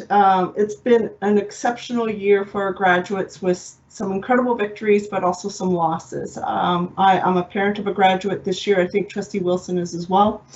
And so, you know, you have those intimate experiences with some of those losses. For my son, it was not being able to play football this year. And I saw the grieving experience as he sat and observed, spent extra time yesterday on the field just to watch them practice the new team. And so your heart kind of aches for those things, and yet thankful for the incredible opportunity to be carried through, and how well our district shuffled and reshuffled to support our students so they can succeed and have this graduation. And our district has done an exceptional job on so many levels. I am a parent of children with needs, and we are graduating more children with learning disabilities out of our system, and not just pushing them through. Kids are succeeding, and that's something we need to be proud of. My young guy is going on to his level 2 steam fitting and plumbing. That's pretty cool. He gained his first level through trades this year at our district, and those trades programs are super important to our community and to our children, and to the growing network of working people as they grow up. So I think it's super awesome. And finally, I want to thank my board members as we close this year. We have done an exceptional job pulling together.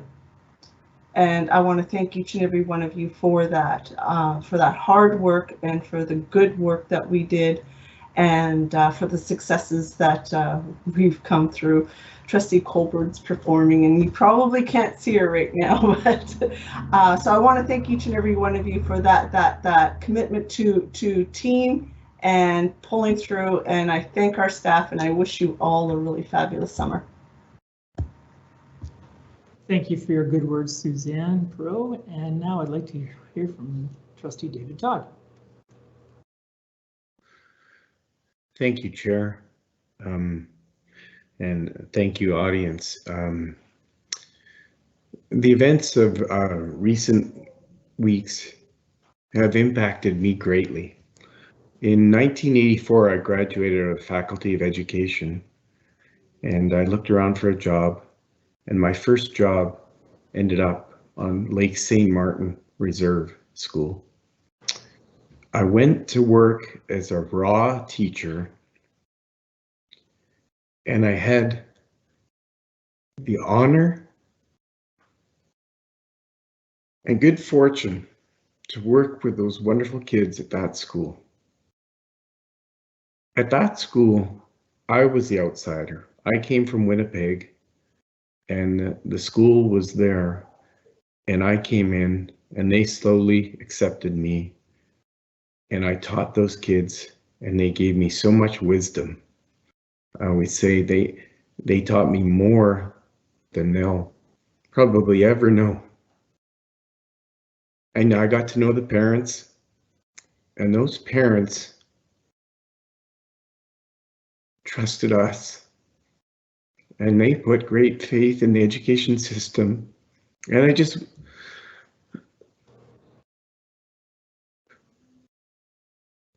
I feel now like we've let them down in so many ways.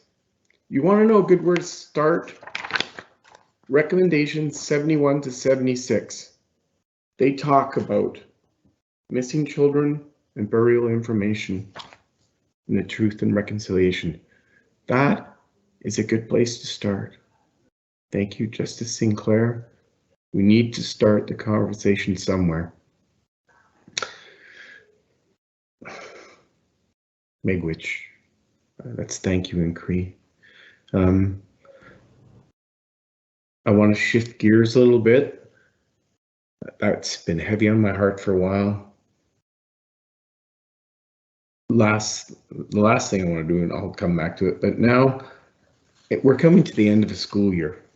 And to say this was a school year unlike any other is the understatement, probably, of this year. Recently, I was reading by Superintendent Jordan Tinney right next door in Surrey, and he did a blog called, How Do We Adequately Thank the System? This was a system that remained open. We didn't really have a lot of choice in that matter. We remained open, and that set the stage. And he talked about how people continued to trust in the system, even though, certainly in Surrey, the amounts and their notifications exposures went higher and higher. And every day he was asking teachers, parents, SEAs to trust in us and continue on. And at the end, he talks about how heroic in our district, the people of 1260, the people of 1851, those people who were involved, and our teachers and our administrators, our clerical staff, every one of them that kept our system going through a worldwide pandemic, our district leadership team, right up to our superintendent, who kept the system going for the greater good. Public education is not just a facet of society. It is the very fabric upon which society is built. At the center of this fabric is our employees. Thank you for everything you've done this year, without a doubt, and I can't express how much I appreciate, and I know there was fear. I appreciate what you did. And last but not least, to our graduates. When you began kindergarten, nobody ever envisioned this. Nobody thought that, 13 years later, we would be in a worldwide pandemic. But know this, you graduated this year, you successfully completed this, and we all celebrate your success at the end of a long journey. It's different this year. We appreciate you. Thank you, and all the best in your future. Thank you. Leslie, Shelley Cooper, you're on deck. What about Trustee Ward? Oh, I'm sorry, Trustee Ward. Wait. Don't be hurt. Trustee Ward, you're next. Thank you. I'll save it. Gonna save the Coburn for last. Okay. I'll keep it succinct. Everybody did a great job tonight. It was a great meeting and some really great closing comments. So all I'm going to say is, again, thank you to staff and everybody who works with the district, and just congratulations to all the graduates. You are the generation or the graduates of resilience. So congratulations. I'm glad that this COVID deal is almost done. So I hope everybody has a great summer. Thank you. Thank you, Trustee Ward. And saving the best for last, Trustee Cooper. It was, you had said you had forgotten Tony entirely. I just didn't want him to be missed, is all. Okay, so So it's the last meeting of the year, this school year. And so just a quick congrats to all the staff and parents. You survived, and congratulations to the grads. And congratulations to this board, because we're starting to really look, I think, pretty good. And now I'm going to shift gears. And yeah, so as a trustee in public education, the recent events aren't lost on me. Government-run schools have harmed, and in some cases been the immediate cause and eventual death for many people in this country. And on the heels of June, which is the month where we celebrate Indigenous people history, discovery of 215 little bodies calls into question the history of this nation. The first steps in reconciliation must be truth, so we must listen to the stories of survivors. Settlers must accept the truth that as much as the discovery in Kamloops is tragic, it should not be accepted at all as a surprise. There's a tendency when something this tragic comes to light to assume we need to create solutions. Often this leads to an intellectualization of an atrocity, with an attempt to problem solve ourselves out of the discomfort and away from the truth. It's the settler way. Indigenous people and communities have been giving us solutions, answers, and laying out and walking a path of reconciliation for a long time, long before it became a buzzword. These calls for justice are not new. In 1907, the first Chief Medical Officer of the Interior, Dr. P.H. Bryce, wrote a report demanding a major overhaul of the residential system, only to be ignored by the Government of Canada. In 1922, he wrote a book, The Story of a National Crime, an appeal to justice to Indians of Canada. He was laying out very clear evidence of the government's role in creating and maintaining the system of oppression, as well as their attempts to silence him. The problem still exists, and it's not for a lack of studying or soul searching, but due to government inaction and public indifference. But I think we've reached a place of silenced no more. It's hard to silence the cries of 215 babies. To our Indigenous, First Nations, and Métis friends and family and staff, I have no words to say to you except that I will use whatever platform or position I have to speak up and speak out.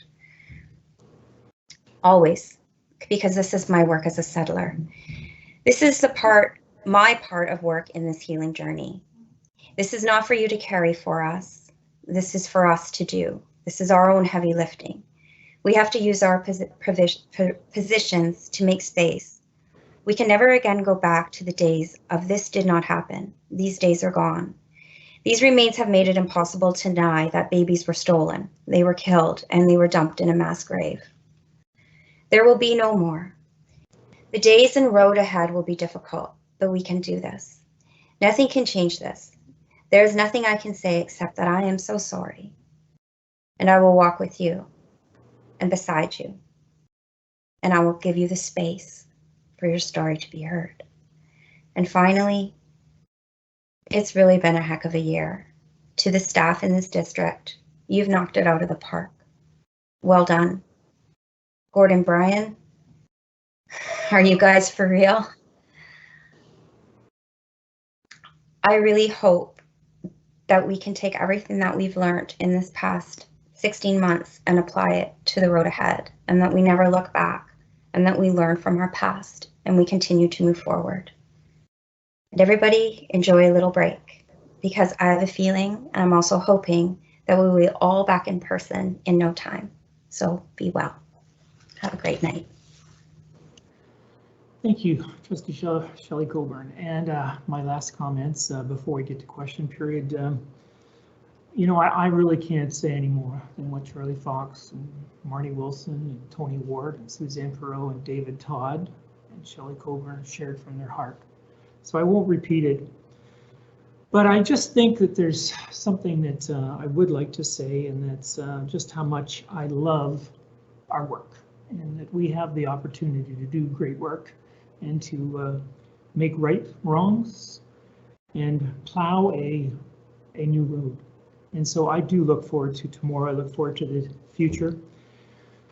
And the only reason I can do that is because our superintendent has put together a team. And he knows he can't do it. And but the team that is supporting him, that makes him look so good, that makes us look so good, are just outstanding. And it's not just the people in this room, but it's the people beyond and the people that wash the table, the bathrooms and clean the toilets and do the tables at the school and make the meals in the cafeterias, as well as the teachers that deliver the content and what have you. All the time being mindful of building relationships and what have you.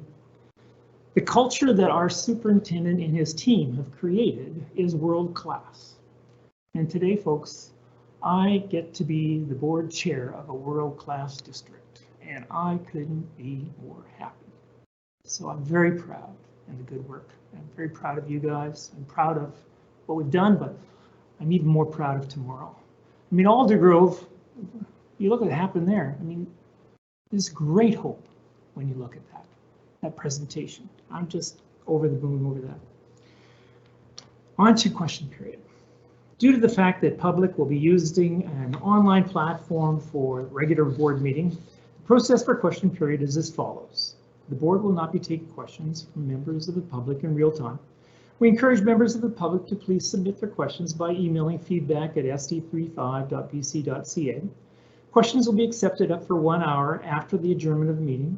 Board members or the appropriate staff will respond to the individual directly to acknowledge they've received the email within 24 hours.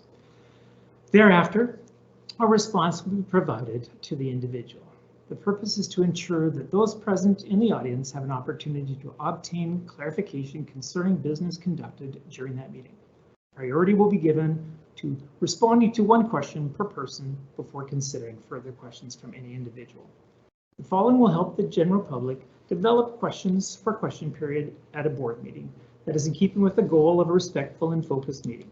Questions number 1. Need to be directed to the chair and not to staff. Need to be related directly to the topic on the agenda. 3. Need to be succinct, focused, and not be a statement. 4. May not be asked that are related to personnel or directed to an individual trustee. 5. May not be asked that are related to contract negotiations. And 6. The questioner shall provide their name so that it can be reflected in the minutes. As all the above directions provided for in policy number 7, board operations, the chair may answer, may defer to staff, or indicate a question may not be in keeping with the above guidelines. The board appreciates the public's interest and wants to ensure a professional meeting is conducted, with question period focused on providing guests with the clarification they seek. Trustees also welcome questions from members of the public apart from question period, and their contact information is available on the school district website. The chair called for questions from the public. Ladies and gentlemen, I'd like to move adjournment, and Trustee Shelley Coburn and moved in, seconded by Charlie Fox. The meeting is adjourned at 10:05. Thank you very much. All those in favor? Thank you. Well done. Okay. Have a good night, everyone. You're the best. Good night. Good night.